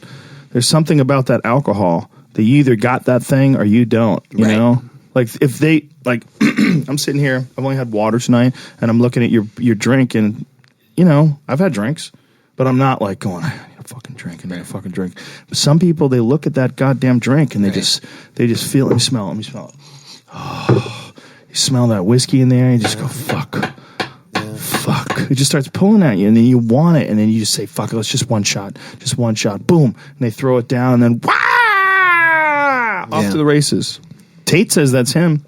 Yeah, I mean, you could tell anyone that's stopped drinking has started drinking Red Bull or Starbucks all day, the strongest coffee. I just had in San Francisco, I had Starbucks has this new nitro coffee, and it's like having them pour you a pint. It is good. It's amazing. A lot of companies are making that now. It's nitrogenated coffee. It's amazing. I only had half of a grande. And I was like, oh my God, I feel like I'm on drugs. Like, yeah, we have those caveman ones. Caveman coffee, they're small, they're tiny, and they have 270 milligrams of caffeine. Is that a lot? Yeah. Oh, it's a lot. It's way more than a venti Starbucks. Tate drinks 5-6 of those at a time. Yeah, because he doesn't drink. And he's also fucking 250 pounds, you know, so it's got more room to distribute over his body. But yeah, he gets fucking wired on those goddamn things. He gets super excited. God, I love caffeine so much. Great. It's like, of all the things you can be addicted to, that one's the most productive and the least destructive. It doesn't fuck you up to the point where you make shit decisions or get in car accidents or anything. I think I've done so much caffeine, I don't feel like I feel it. Like I'll have coffee. You definitely don't as much. Yeah. I seem so muted with caffeine. Well, that's why people who use it for performance-enhancing purposes, they like to not use caffeine during the day normally, and then take caffeine before they work out. Like, say if they have a wrestling match or something like that, a lot of guys will do that. They'll have no caffeine in their diet, and then right before they go and fight or something like that, they'll take a caffeine pill, and then they get the full effects of it. Because of the fact that you're not, like like how much often we smoke pot. If we got anybody that doesn't smoke pot down here with us and we were hitting the same weed that we're hitting, they would freak out. We've seen it. You've seen it before. We've seen it before. I mean, how many times we've gotten somebody high? Like, do you get high? And they're like, well, I'll try it. What the hell? Like, okay. They take a big hit and they take a second hit and like, you're gone. Yeah. It's over. I once had a buddy I thought he was dying for a second after smoking Cali weed for the first time. He started like shaking and like he literally sort of like he looked like he was getting electrocuted for a minute. Dude, we've done that to people so many times. You know, like you want in, come on in, but it's just way too strong. For us, it's nothing. We do it all the time, so it's normal. And your body builds up this tolerance. But if you don't have that tolerance, you get hit with it. And that's what Terrence McKenna used to say. That's the best way to smoke weed. He used to say the best way to do it is to don't do it at all for a long time, and then do as much as you can stand. Yeah, He's like, then it becomes very, very psychedelic. I bet. His thought was that we abuse marijuana. He was guilty of it himself, he said. It's one of the things he was talking about. He's like, you listen before you listen to this. Like, I am a confessed cannabis addict. He goes, I smoke cannabis every day, all day. I smoke it at night.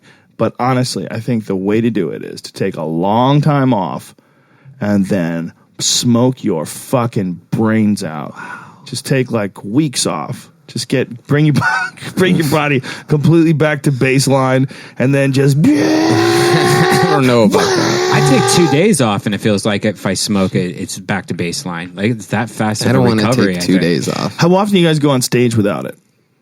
I try to most of the time. Do you struggle talking when you go on stage when you're too high? I stutter or I lose my train of thought. Like if I'm going to I'm gonna go to that bit now, right? Then I'll like forget. I'm like, wait, what was I just thinking? Like it's memory for most of me. I think like especially with like Pete's weed. I find that if I don't smoke Pete's weed, I actually remember everything I did that night. But if I do smoke Pete's weed, I don't remember anything I did that night. And I used to always think it was alcohol based, but I've been trying it, experimenting. I smoke the same weed, and I remember everything.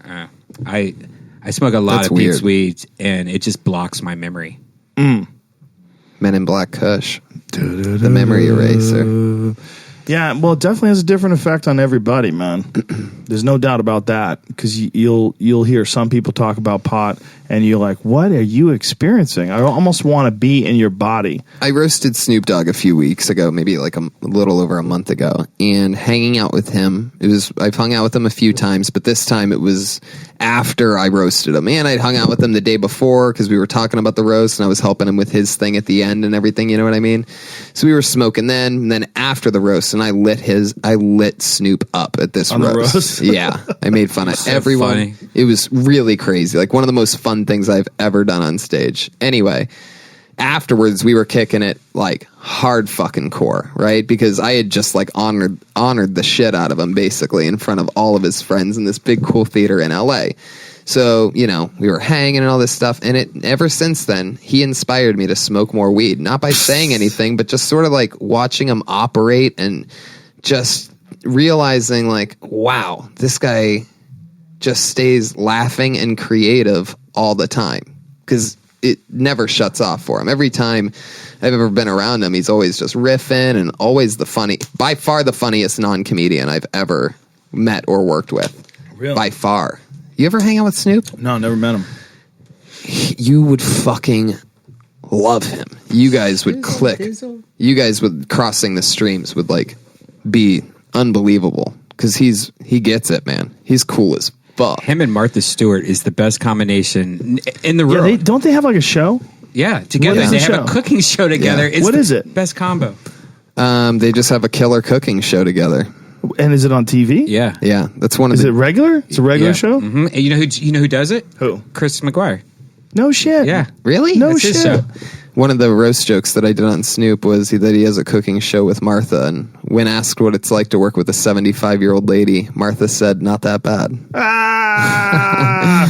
It's amazing though. Like when I've seen the clip of, like I just put it up on YouTube a couple days ago, and or I tweeted about it, but ever since watching it, actually having the clip and when it cuts back, every time it cuts back to Snoop laughing, I still like my brain is like I still can't believe that it happened.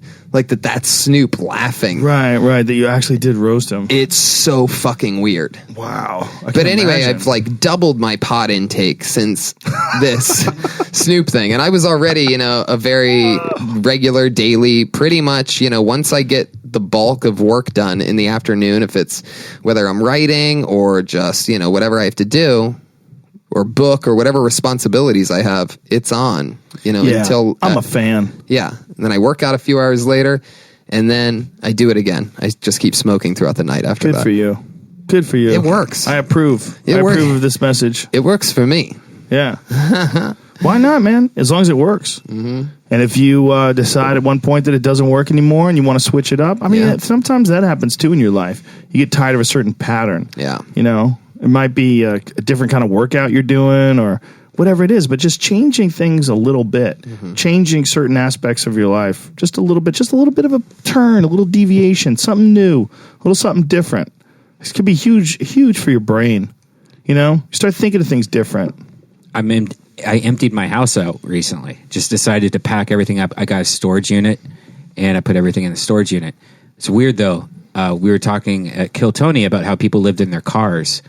I didn't know that there's a whole thing of homeless people that have storage units, and they use the storage unit to bathe in, and like they just hang out there all day. Bathe in? Yeah, it's like there's a it's shower like their in the house storage unit? No. They'll just come there with like wet naps, and they were showing me my unit when I got it, me and Jen.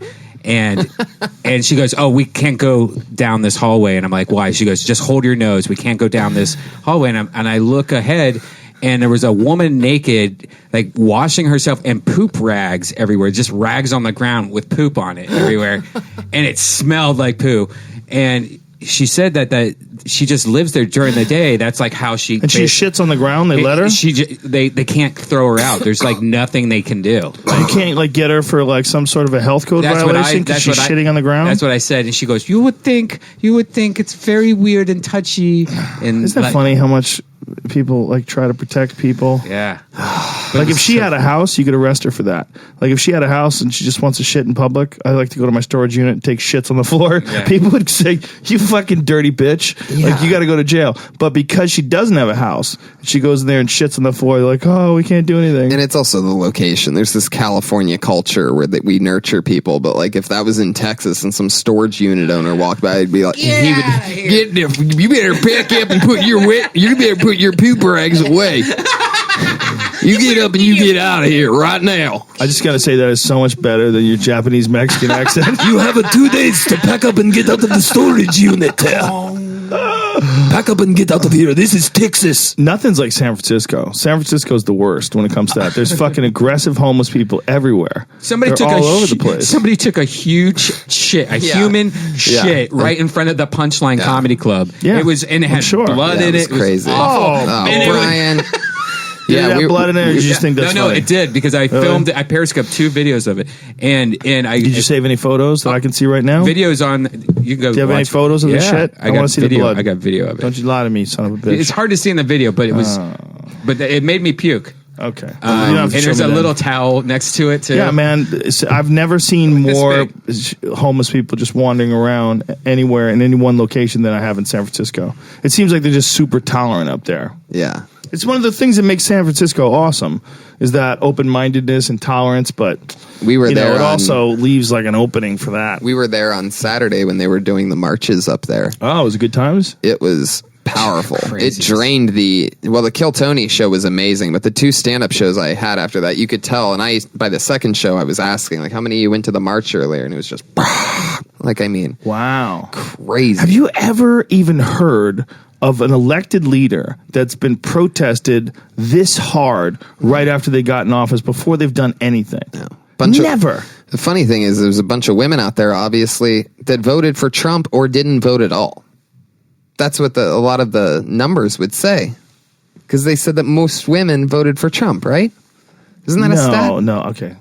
Most of the women that voted for Trump, correct? Well, no. Oh, I thought I heard that somewhere. No, more women voted for Trump than voted for Hillary. Yeah. But not most of the women voted for Trump. So if like there's 103 women, 53 of them voted for Trump, 50 of them voted for Hillary. Like that kind of a deal. Gotcha. But when you're talking about the numbers that they had, like in L.A., Whitney Cummings sent me this picture. And I looked at it, I went, what in the fuck? Where is that? She goes, that's in downtown LA. I'm like, that is insane. I'm like, that's insane. I go, how many people are there? She goes, they expected 80,000 and they got 900,000. It was the biggest one. Even LA was the biggest one? Even bigger than DC. Yeah, she said they don't really know how many, but she says they think somewhere around, I think 970,000 people. Wow. Close to 1 million. Incredible. It's crazy. And it was interesting how many older ladies and older women did like I flew back and the woman next to me was an old lady that like sprayed her hair blue and she was like, we went up to protest but it's aggressive with these. You think this all came from the grab the pussy stuff? Like if he didn't have the grab by the pussy stuff, this wouldn't exist, right? Yeah. It's because of one clip that they dug up from the early 90s in between a commercial break with him on Inside Edition. With some guy talking about who knows the context that was happening before that, by the way. And his whole, if you watch him talk, his whole, persona, like is persona. Yeah. And he's talking about persona is the Mexican word for it. Persona. You may know him. He's from Jerusalem. He's a Mexican pro wrestler. It's very, very guy jockey. Like his vibe is very negative for women. Yeah, and well, he's a good old boys club guy. It's awful for me too. I don't. Why is it awful for you? I just don't like hearing him talk. I just don't like hearing him talk, man. He's just such a ugh to me. Like I don't like him. Who? Did I you like vote? his kid though. Did I like you his vote? kid. No, I voted for Weed, but I didn't vote for Trump. You didn't vote for president? You got to that and you just left it out? No, because I didn't like either. I would have had Old Man McGee. Interesting. Did you vote? Yeah. Gary Johnson did my podcast, so I voted for him. Even though I knew he didn't know. That seems like a throwaway. That's like I would rather not vote. Not, Brian, it's never a throwaway. If everybody voted for Gary Johnson, he would have won. Yeah, but that wasn't going to happen. Well, why not? But it's never a throwaway. It's like you have to vote your mind. Otherwise, voting is pointless, regardless of whether or not you think you're throwing your vote away. Like, there's so many people that were saying that. The reason why, if I could, no, my state was going to go to Hillary Clinton already. So I already knew that, right? Most people predicted that. If I stepped in as a complete objective observer, I had never had anything to do with the system up until that point, and then I walked in, and they were telling me the projected victory was already to Hillary Clinton before it even started, right? In this state, and they were right, in New York, right? So if I vote for Gary Johnson, it's not throwing shit away. It's just voting my conscience, and it's not even really my conscience, honestly, because maybe Gary's not the right guy for the job either. He didn't know what Aleppo was, but Bernie Sanders isn't in it anymore, and I'm not a big fan of Hillary, and I'm not a big fan of Trump. I'm not a big fan of I'm not a big fan of being president. How about that? I don't think anybody should be president. Yeah. I think there's an article that I tweeted recently that someone tweeted to me, and I retweeted it, about having a council of wise people, like 7 or 8 people. Like Star Wars. Yeah, exactly. For real. What's that, Jamie? This article on Fortune.com says that 42% of women, most of them white, came out to support him. Came out to support Trump. Yeah. Right, but we weren't talking about that. We were talking about the marches against Trump. No, I know, but I mean, that's on Tony's point, is that 42% of women voted for him. So that you know what I mean? How many women then were there that voted for Trump?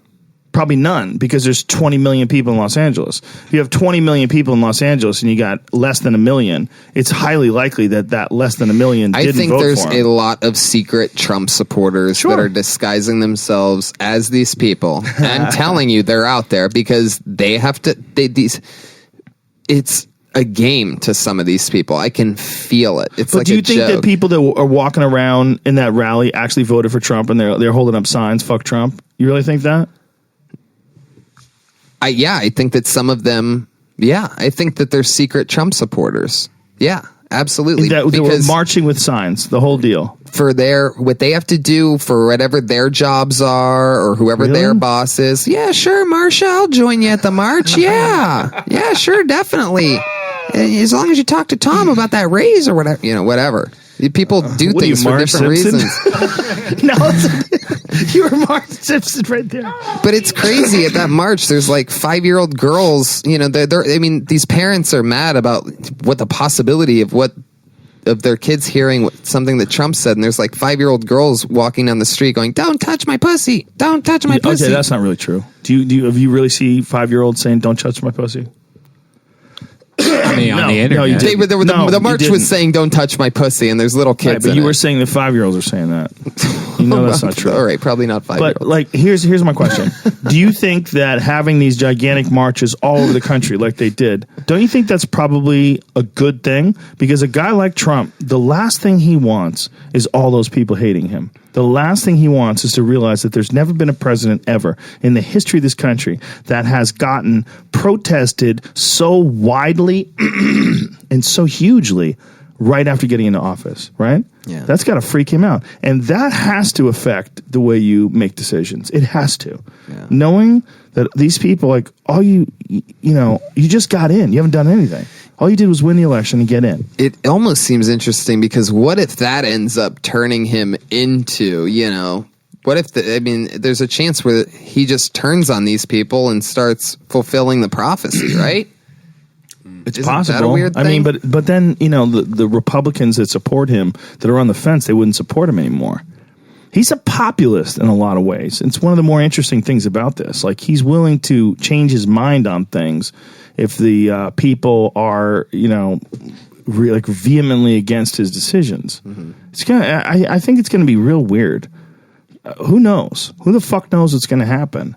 But one of the things that I'm reading that's really fascinating is that they're trying to keep him away from television and criticism because he freaks out, and then they don't want him to overreact. They don't want him to respond to criticism of him because he keeps making these fucking crazy tweets. What's this press secretary or somebody that just put out a thing the other day that's was talking about the numbers, how many people were at the thing? Yeah, you know what? He's like a publicist, though. You know what I mean? Like, he's not even a press secretary. This guy's a publicist. They have a publicist because of how bad, Trump is going to get into, like, the trouble he's going to get into. Like, that guy's going to be saving his ass a lot in the future, I feel.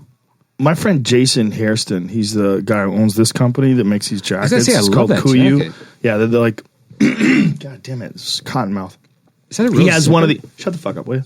He's one of the best. He makes some of the best hunting gear in the world, and he has this picture on his Instagram.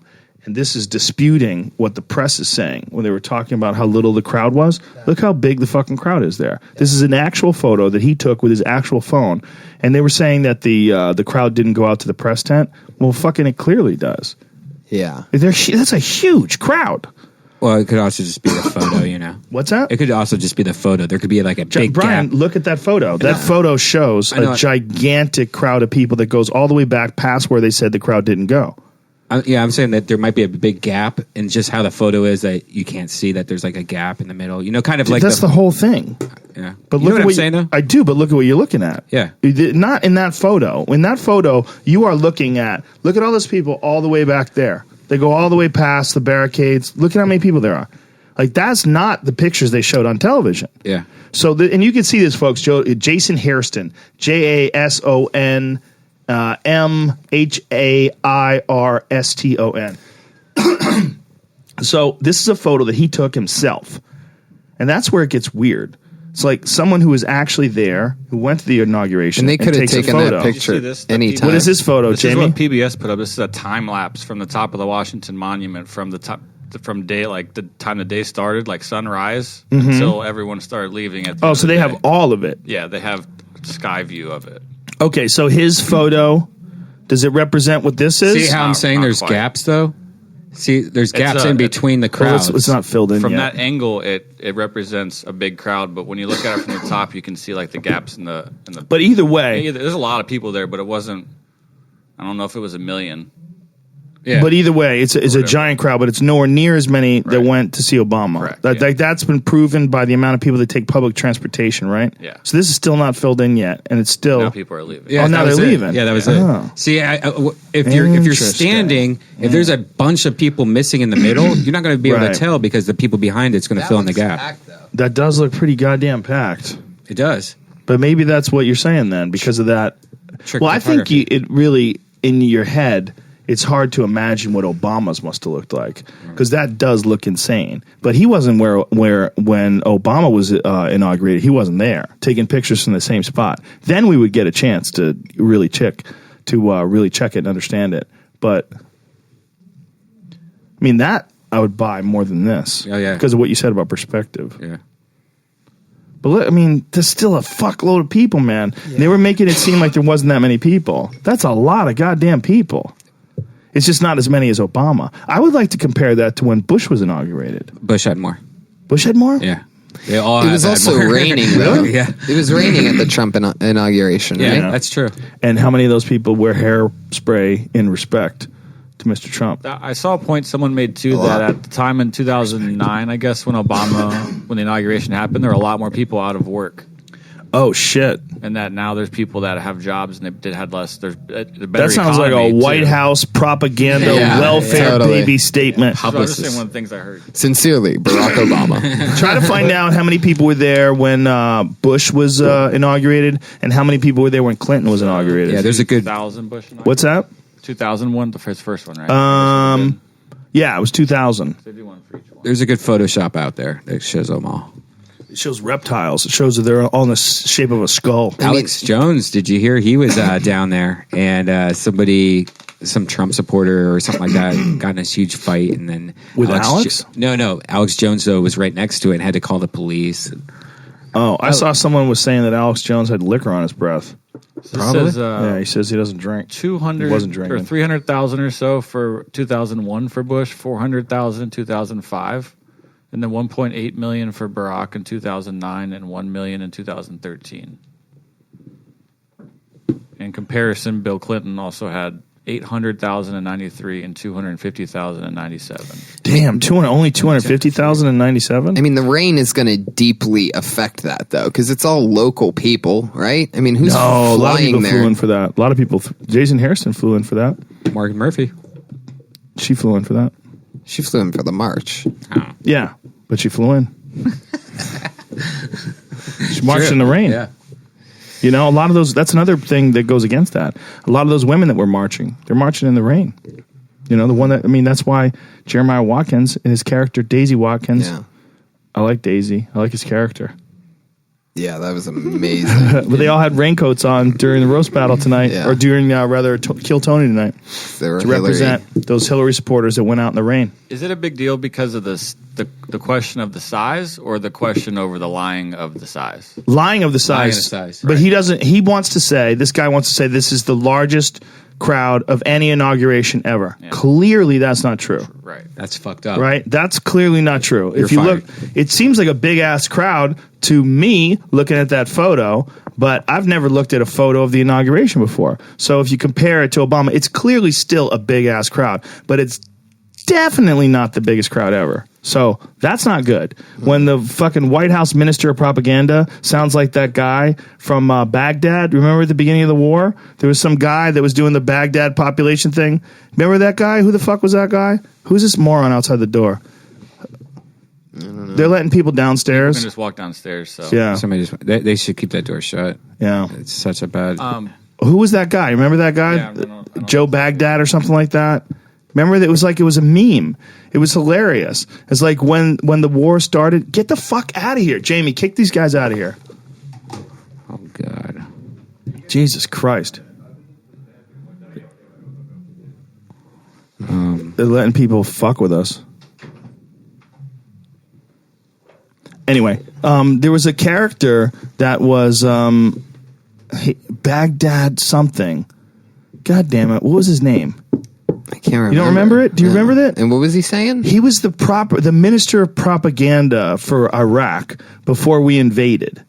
And he was always saying, like, the Iraqi troops are destroying the American Baghdad Bob. No. Baghdad Bob? That's why I just typed in Baghdad Bob and his ridiculous true predictions. This guy? Yes. That's the guy. Baghdad Bob. Yeah, he was. He looks a he lot had like like a the- beret on. He looked like Saddam Hussein. Before Saddam Hussein went into hiding, remember they went in hiding and they found him in a hole? Yeah. Remember they pulled him out of a hole and then hung him on TV? Yeah. We watched him. Like everyone could see him get hung. Remember, you saw it on the internet? It was amazing. Fucking crazy. But this Baghdad Bob, that's it. It is Baghdad Bob, yeah. Did you watch that Saddam series on HBO? No, but what I'm saying is this Baghdad Bob guy, this is essentially what the Trump guy's doing. He's saying shit that everybody knows is not true. He's exaggerating in a way that everybody knows is not true. And this is just the beginning of the administration. His quote is, "My information was correct, but my interpretations were not." Oh, God. Whatever that means. Who was saying that? That's what that Baghdad Bob guy's quote is. Oh. But this White House guy should be fired, right? That should be like a blatant firing. You right can't start off a relationship with the American people with a big, fat, juicy lie like that. there. Fired. What about his speeches too? Didn't he say there's a picture of him handwriting his speeches, and then he blatantly ripped off the Bain speech and the Avatar speech too? Right, but He didn't rip off the Bain speech. Pretty did. close. Did you see it? We're said going the to give same it back things. to the people. That's not Right. That's typical political speak. Everybody's digging back to so deep. That's a typical. You're right. Or It's give hack. it back to you, to the people. It's kinda when hack. people turn it into the Bain thing. I'm like, I hope everybody's kidding about it being stolen. Like, what's, Not that's plagiarized, but that it's Right. the same thing. The problem with it being the same thing is it's what Bain said before he fucking went to destroy the city. Like, you shouldn't say that shit when everybody knows that's what Bain said. That's true. there's supposed to be a guy checking for Bain speak. No, but imagine if you were going to I say think something. it's sort of cool to have a president that said something that Ugh. Bain said. Ah, you're ridiculous. Give it back to you. Give it back to the people. Show China. That's just that one part of it. It was like a whole 2-3 sentences, not just that phrase. Oh, there was more? There is no way that guy has enough time to write his fucking speech. You know? I He's just- agree, but he took a picture and Just says let him- he, Of Of said he course. was, Why not? I mean, Fucking, he should have had a quill. Should have a goddamn feather in an ink bottle. clearly Trump likes to write his speeches while watching Batman. Maybe he was just writing notes on his speeches with a pen. And so it wasn't a lie, sort of, kind of. Cut to his next speech. Dear White House press, why so serious? Why so serious? Yeah, we got a problem. President Trump, were you watching Batman with Heath Ledger last night? Yes. It's going to be real weird, man. It's going to be real weird if that's how it keeps up. Maybe there'll be an adjustment. Who knows? Can you imagine how cool it would be if it was revealed that he did have a breathing problem all of a sudden and had to wear some fucking mask? How awesome. Snopes says the Avatar part is not true. That wasn't said in Avatar. Well, we already discussed who Snopes is. I know. And who's running that? A guy that married a call girl. I don't. Understand that. I still think it's pretty good.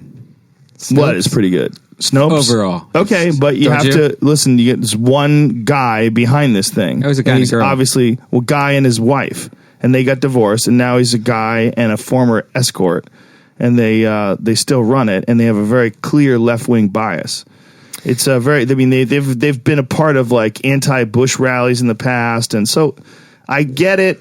It's good to have something like that. I'm not totally dismissing it, but these are just people. This isn't like objective academics who have combed the land and looked for the correct answer all the time. Their stuff is widely criticized. I don't always agree with the criticism, but it's not like they're the end-all, be-all when it comes to truth is what's real on the internet. No, but it's definitely really good for like, say like, hey, they say these tacos are made out of horses, and then they go, here's an article. You're like, oh, thanks, Snopes. Right. You know, Right. that's why I like There was it. some shit that was going on in leading up to the election that was pretty criticized. See if you find criticisms of Snopes. See if you find anything that's any good. I found a great thing that a university put together of how biased each thing is and which direction everything leans. Like they went really deep into it and they made a really cool graph. Then that middle part is mainstream, and the higher up it is, the more actual and factual everything is, and the lower it is, the more it's just like fake news, like crap jargon. And the farther left, it means it leans liberal, like there's crazy stuff over there, and then the far right leans conservative. And it has everything listed. What's really fucked up is we don't have CNN is hot dog shit, if you're wondering, like the fakest, terrible news, but it says that it's what better is the than not source, reading though? the news at all. What is the source of this? Oh, it's Fox. No, it's not. It's not. This was a study done by, I can't remember the college. It says 1.3 million views, but I like PBS and Reuters. It's on Imgur from the name of the person that posted it is Wild Yucatan Man. YUCATANMAN. But it has 1.3 million views. Some school, I can't remember the exact school. I found this off Reddit and then just snagged a picture of it because I found it so amazing. And it shows you everything. Like basically BBC and NPR is right in the up middle. Like it's like above the Washington Post, above New York Times, above NBC and ABC, USA Today and CNN way down at the bottom.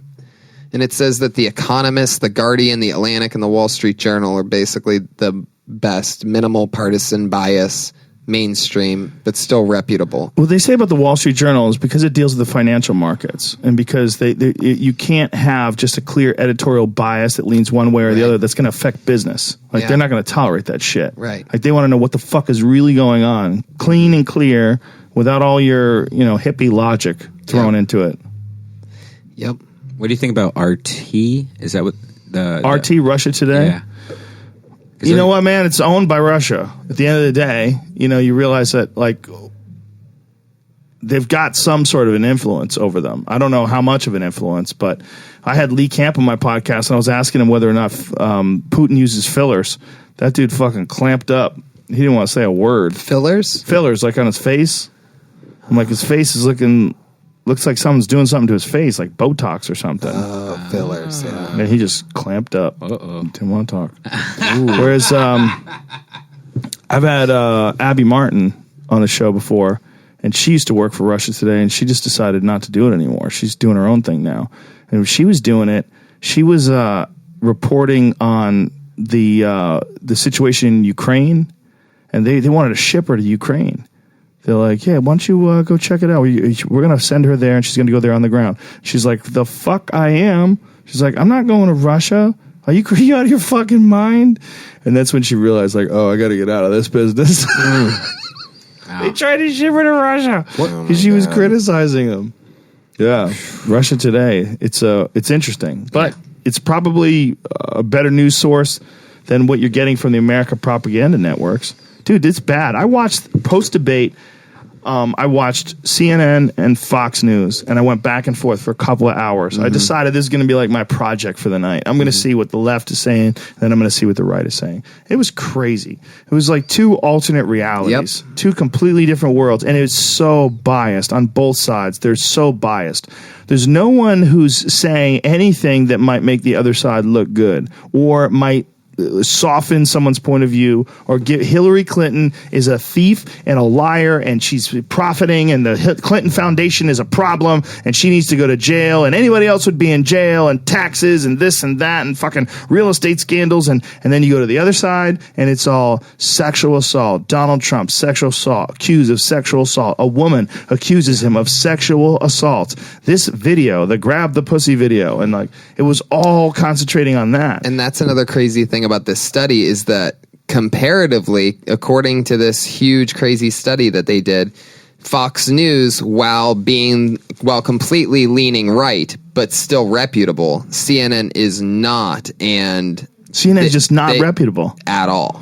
Wow. At all. Bottom of everything. But they say better than not reading news at all, but horrible. Take a screenshot of that and send that to me, and send me to me with the guy's name on it. I'm going to put it on my Instagram and give that guy. Interesting. NBC is in the middle. Out what that is. NBC's in the middle with the Washington Post. Well, Brian Williams made sure of that. In fact, he went to battle for it. Well, MSNBC, is the one that they're saying is the Fox News of the left, basically, but still sort of. But they're much more, according to this, much more reputable than CNN. That's Rachel Maddow. Yeah. She gets a little bit crazy too. They got a big old lesbian running that show. Love it. She's cute. I love the fact that you could have a clear and obvious short-haired lesbian woman with a Ivy League education being like your mouthpiece. Like she's the main dude over there. Mm-hmm. Yeah. It is. And then you have that Keith Olbermann guy's gone bananas. He's just insane. Yeah. And another thing. Well, like, it's like he just he's keeps all about rambling. we've had a coup. We've been taken over by Russia. Russia has taken over the United States. It's been a bloodless coup. And he does that show, The Resistance. You know, he's going super hard left. Yeah. It's some loopy stuff. The I got Resistance. stuck watching him for 9 minutes the other day, just ranting. He seems like he's in like some sort of like one of those cable access studios. Yeah. You know? And he has to keep going, like it doesn't go to commercial.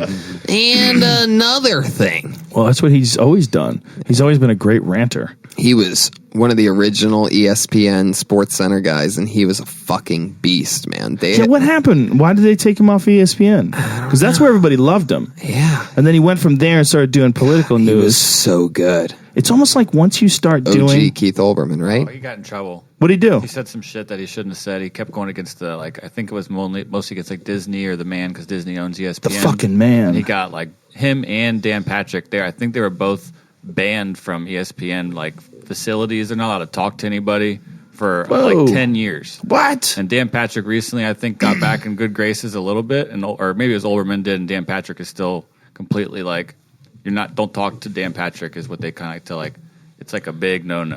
I forget exactly what did they get in happened. trouble about? I'll look it up so I can tell you more real quick. Wow. But so then I didn't follow him, and I don't follow sports, so I didn't know. You know, I didn't know that he was like this big sports guy, but I'd heard people talk about it, and they really liked him. And then I remember he went over and started doing political stuff, and then there was a lot of controversy. And I feel like some of the controversy was like, if you start out doing sports, you got to stick with sports, motherfucker. Like, people don't like you starting out with sports, and then all of a sudden you're talking about politics. Right. Like, what? What are you running a political show? What the fuck? Baseball. Exactly. This fucking. What about Willie Mays? Right. Babe Ruth. Come on, Keith. Baseball. Yeah. That's what everybody, Is that what happened? As. You get your respect for that, and we're supposed to, like, listen to your opinion on ranting political stuff. But sports and politics go hand in hand of two things I can't stand, for the most part. But you care about this Trump thing. I do, just because I have to hear about it nonstop every single day, every single thing internet, TV, people, and all are talking about Trump. It's like a nightmare that won't stop. Like, I don't give a shit about politics, but I have to talk about Trump and hear about Trump all day But you long. do give a shit about Trump, though. It's not just that you hear about him. You were just saying. Yeah, you don't like I the mean, way I give he a shit that I don't. speaks Yeah, it's embarrassing, but I'm like, I wish I could just stop hearing about it now. Like, it's nothing else. I think people are tired of people complaining about it, which is fascinating to me. Yeah. It's like, what do you want them to do? Like, I'm just tired of people fucking complaining about it. God damn, man, suck it up. He won. Suck it up. He's our president. Like, okay, do you really expect that people are just going to stop complaining? Because that's ridiculous. People always complain. People complain no matter who the fuck wins. If Hillary Clinton had won right now, people would be going crazy on Fox News. Yep. They would be screaming for her head. We can only hope that someone has the courage to prosecute this criminal for deleting those emails. And they would just go crazy about it. But the difference is Republicans would not have walked in the street. Unless she had a grab him by the dick video that they pulled out of nowhere. And even then, people would think it was funny. Women would be out there, grab his dick, grab his dick. And let's throw this out there. Yeah, okay. So, first of all, the whole Trump thing, grab him by the pussy, he's talking about if you have a ton of money to some guy. Talking about being famous. Very specifically. Is that what it was? Yes. He's like, well, you're Oh, famous. okay. You're a celebrity. You can just grab him by the pussy. Yeah. They let you. But he was saying they let you. He was talking about like crazy groupies. But here's the thing. And like people are like, oh, that's unfit to be a president. But what? Our last great president got his dick sucked in office, in the Oval Office, by an intern. Then he lied about it to everybody, including everyone. I did not have sexual relations. The economy was bumping. Gas prices were 72 cents, and nobody gave a fuck. But now all of a sudden, it's like, wait, this guy is demonizing women. It's like, oh, okay, well, He just got caught. And it's one of the things that he said. He's like, I heard it was- Bill Clinton say worse things. yeah, Bill Clinton On the got golf course. stuck. Bill Clinton got his dick sucked right. while being the president. We're talking about a recording on a commercial break of what? Inside Edition, 92. I mean, the comparisons are insane, but Bill Clinton's a saint, and he was a freakishly great president. There's a difference between hearing someone say something and knowing they did something.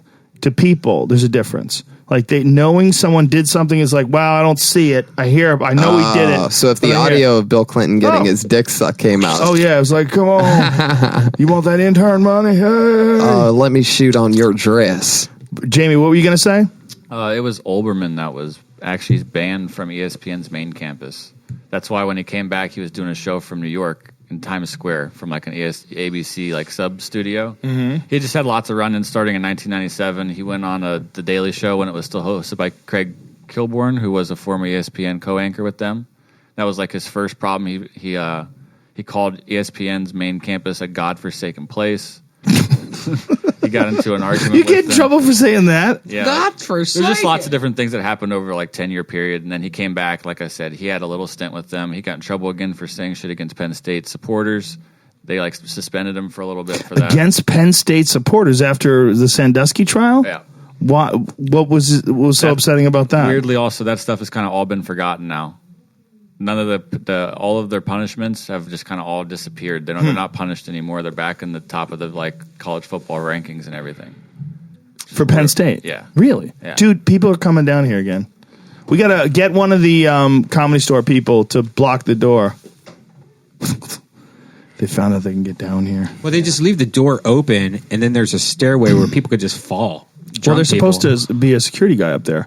They're not supposed to let them down there. You should just shut the door. Yeah. Well, people found out we're down here now. That's the problem. Because I opened my big fucking mouth. Because we're talking about it. You called it the underground at the Comedy Store. Yeah, but there's people that work here that are supposed to be stopping the people from down here, and they haven't been doing it. This is the loosest. Like the people that work here, they're all comics. Yeah. So they're all fuck offs. Yeah. Everybody like half-asses everything when it comes to like letting people in to anything. It's hilarious. But what's half of the fun of this place? But we're gonna have to have someone watch the door from now on. These fucks. Take 2. Yeah. That was okay. That was the producer guy, Ari. Oh, No, it wasn't. He said it was him. I saw another dude too. Okay. All right. Well, Yeah. I told him to try to get someone to watch the door. Okay. Either way, we should do these live instead of like making it like this down in here. Maybe we should just move this shit to the belly room. I love live podcasting more than anything. Well, the belly room is such a great spot for it too, and we've already done a bunch of Kill Tonys up there. Yeah. I feel like maybe there's a problem with like people knowing that we're doing it down here. Yeah. You know, where they want to see people it. knew after Kill Tony. They're like, "Were you guys doing that show?" Yeah. I was like, "You can't watch it, so go home." Yeah. They just Get need outta to get here. a new lock or something for that door up there. Well, they just need to have someone that actually stays where they're supposed to stay, and not let people down. And also, like that's a crazy staircase. There's all sorts of equipment down here. This is totally like behind the scenes. There's all that equipment that the Comedy Store owns. It's all out there, sitting out there. You can't just be wandering around with that bitch. But people are weird, man. They want to be behind the scenes. They want to get to that back bar. They want to go behind the bar. Yep. People always want to go to that one place where you're not supposed to go. And that's what's crazy is like when I got here, I was Mr. Like you had to invite me. I've always treated this building with a ridiculous amount of respect. Like I never wanted. And What, you want a cookie? Fuck no, I'm talking about that. There's a statement there that is a thing in which like, and I've seen it. Those people that push themselves into that back alley that are always trying to smoke pot with everybody. They're never the ones that end up fucking doing anything. They're always the ones in which it's like, I found out I'm having to move back home. My mom's sick, so I got to go take. That is the worst when someone like chimes in on a conversation and just all of a sudden starts talking about themselves. Exactly. Yeah, you get a lot of that back there. It's the worst, and they're losers. You know what I mean? But my point is like the people that go with where they're invited and with people that they're friends with. It's different. There's just a different life thing. No, it definitely is. People want to race to the back to the green room and the back to smoke because they think there's a shortcut waiting for them there, and there's not. You still have to. You mean a shortcut to make it as a comic? Yeah, but I guess, but I think this analogy applies probably for any job. You know what I mean? It's not just about the hang. It's about you've always had this combination of the two. You've always had this like disdain for people who network. Yeah, yeah, because I think there's a way to do it, and I think it happens organically and naturally, and And people that overdo it, it's just gross. The people that overdo it are almost always not that funny. Yeah. And I do it a lot, but I do it my own way. You know what I mean? Does that make sense? Like, No. I'm not like a networker, but I hang out and I do 3 podcasts a week and fucking Yeah, but it's stand different. up all the time. And It's different. There's one thing that's like you're not consciously trying to network. You're working with your peers, Right. and your friends. Yeah. There's that networking. I think there's a natural amount of networking that happens. Do you watch House of Cards? It's my favorite thing. I'm the one that. Do you watch it now? Yes, I you was did not telling you. tell me about it. A lot of people told me about it. Yeah. So don't try to claim you told me about it. You No, son of I'm a sure a bitch. lot of people did because it's like one of only 4 All right, let's great not make shows it about you. Let's go right back now. to the show. Yeah. It's a fucking hilarious show when you realize like this is probably how it really works. And that networking, like that kind of shit, like that kind of networking is what we're scared of in comedy. Like that's how the entire business runs. That's how the White House runs. That's how politics runs. That's why you're scared of it, because you're scared of that kind of shit getting into here where it's all about favors and bullshit. Right. Yeah, this place has a loophole for not having that crap. It used to be, dude. It used to be that's how you got gigs. It used to be that there was a big problem in Hollywood for a long time. It's like that's how people got on shows. That's how they were writers. Like there was a lot of fucking really bad writers back in the day that were on sitcoms. Like you would think, hey man, you get to be a writer on like a Friends or a Seinfeld or something like that. You got to be a really funny person. By the way, that's totally still a thing in writers' rooms. Oh, yeah. Tell me about that. I mean, there's, a guy or two that I've worked with, in the small, roast writers world that I've worked in that are literally, they're pulling a huge favor, man. Like maybe the people feel bad for this guy, you know what I mean, or whatever. But, he's lazy and doesn't do much and, sort of just gets to like phone it in while everybody else is sort of like writing the actual thing, probably gets nothing in, you know what I mean? It's a part of, I think it's a part of that entire crazy world is there's always like a favor, always. There's always they have these teams. And a lot of times comedy teams are like writer teams are one really funny guy and the other guy who writes the funny shit down. Yeah, totally. You got the funny guy who wanders around the office, scratches his beard, and the other guy's writing shit down. Even if you watch 6 Days to Air, like it's so fucking, Matt and Trey, period. Yeah. While those other people are, writers, but, barely tagging anything. You totally see the vision just puking. He's just puking it out of his head, laughing. They're both laughing and adding to each other's thing. And then there's these other people that, people are like... Yeah, but they're just, you need them too. And in that environment, I think you need like the occasional dusting and sprinkling. Totally. But that's a different situation because you got a super genius. Yeah. That Trey Parker dude's a super genius. And so that's one thing. But like those sitcoms, when you're working on a sitcom, that's when it becomes like really apparent. And it's also one of the weird things about comedy writers is some comedy writers are stand-up comics, but most of them are not. So, like, where are they practicing all this comedy? Like, you don't perform it, but you know it's funny. You sure? Are you sure? Are you sure something's funny? Because I write a lot of things down that I think is going to be funny, and they're not really funny. Right. Like, how do you practice? You don't. You get taken by people like me that get added to the writer's room, and you get fucking housed, and it makes these people have to... What do you mean you get taken? I come in, and all of a sudden, I'm writing the jokes that are making it to the actual... episode, for example. Mm-hmm. Well, there's got to be some funny people you're working with too. Totally. But those people normally, by the way, are stand-up comedians as well. Right. There's a few gurus, but occasionally people have ideas that they're not performers. They just write and they just are comedy writers, and you just go, what is going on with this? Yeah. Some people work continuously.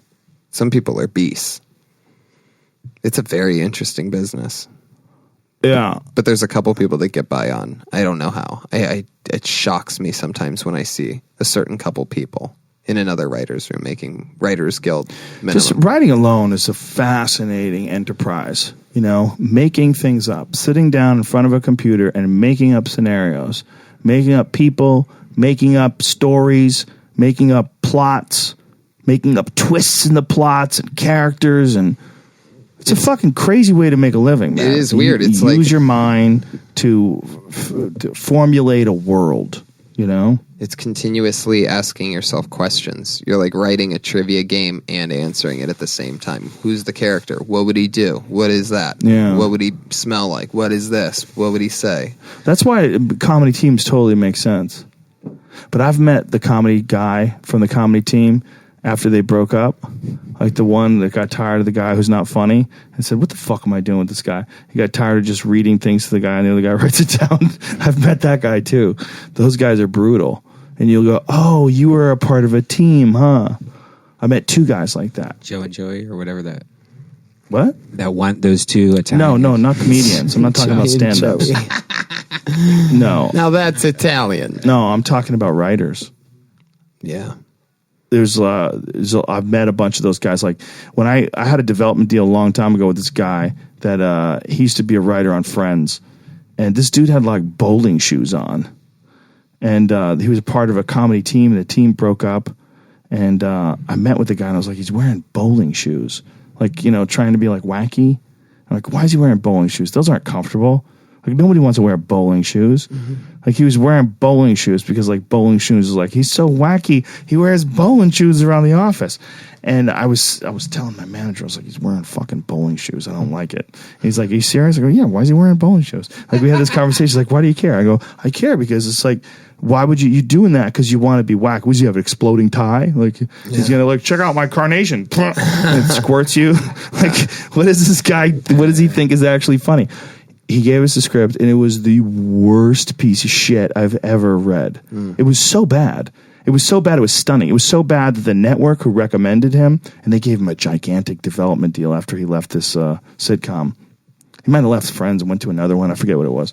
But they gave this cat a gigantic network deal, like a huge development deal. And this was the first thing that he delivered off this huge deal. And everybody was like, oh, no. And that's when the concept of the comedy team became apparent to me. I went, oh, there's 2 of them.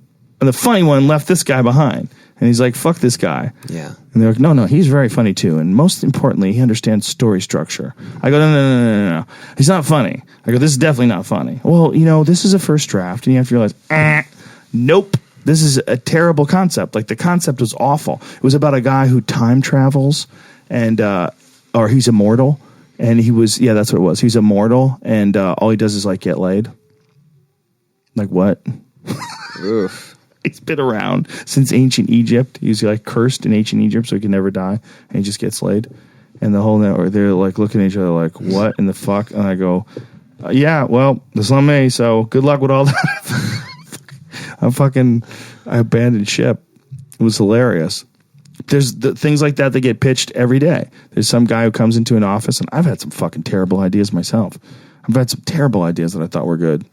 You write them out. You're like, this is it. And then you, like, put it down for a couple of weeks, come back to it, and you're like, what the fuck was I thinking? Like, oh, my God.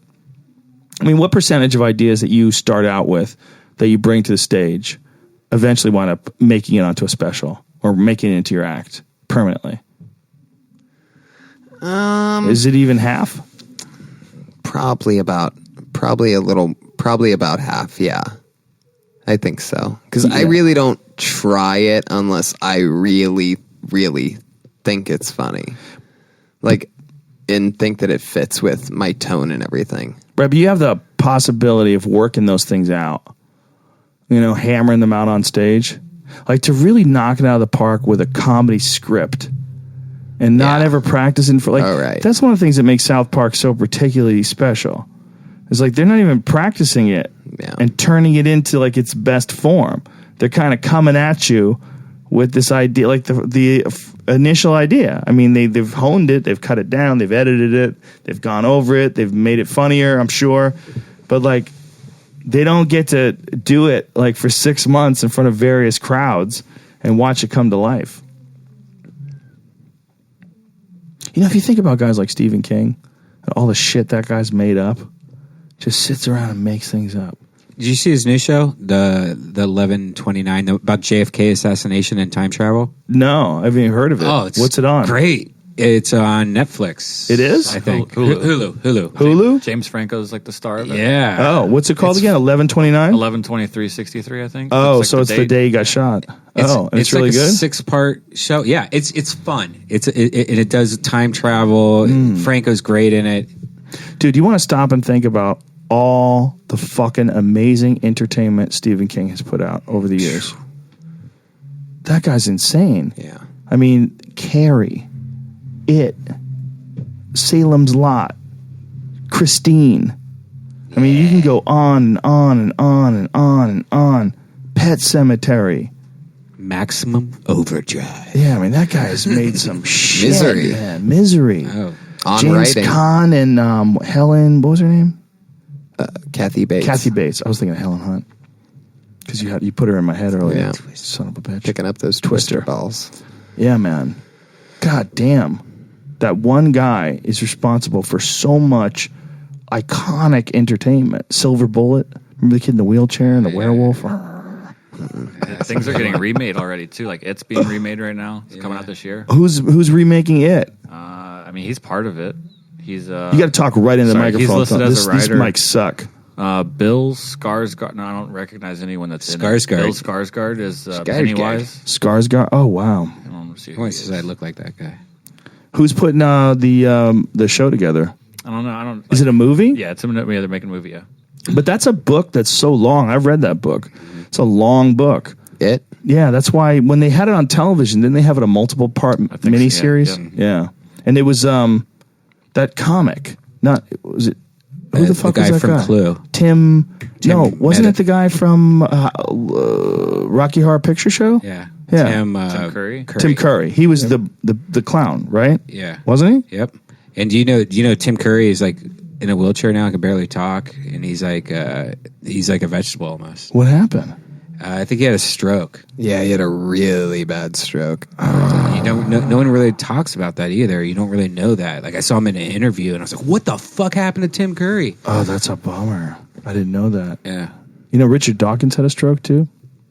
The scientist, the selfish meme. You don't know who that guy is? He's a pretty famous atheist and scientist and author, and he had a stroke, but he recovered. And it didn't affect his cognitive function, but it did affect the way his hands moved. He can't play the piano, and it also affected. I think he can't sing anymore. Like he can't pull it off. Like he's diminished, but he still speaks, which is really interesting. The part of his brain that was affected by the stroke, it didn't fuck him up to the point where he can't sing anymore, or he can't talk anymore. He talks just as well as he always did, makes really lucid points, still very smart. It's nuts how it's probably like a microscopic fraction of a difference, like a stroke, what it hits and what it doesn't hit.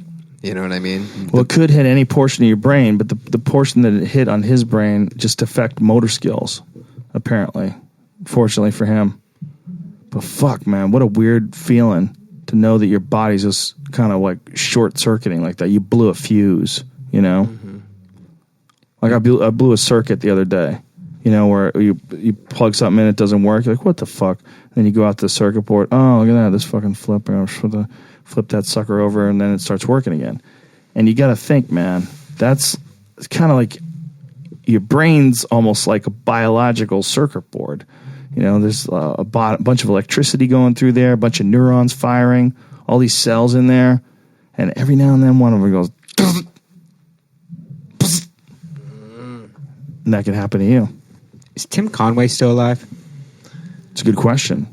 His son was a really good radio show host. Yeah, he's still is, right? Conway and Steckler. He's 83. Tim Conway, alive and kicking. I love that Yeah, guy. Conway and Steckler. They used to have a really good radio show on that FM talk station. I think he's still doing something. I heard him the other day on something. Tim Conway Jr. You never hear about him. He would have a great podcast, that guy. Maybe he does. does Maybe have one. he does? Yeah, I typed in his name and it pops up. Yeah, the Tim Conway. I think it's that show. Tim Conway Jr. on demand, it says. I think it's just called his name. Well, there you go. Yeah. I did his show a gang of times. Yeah. Way back in the day.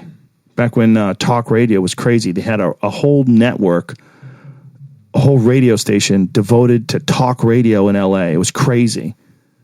And I remember listening to it, like they went all talk. Is when I was on news radio. I'd be driving to work. I'm like, this is great. They just talk.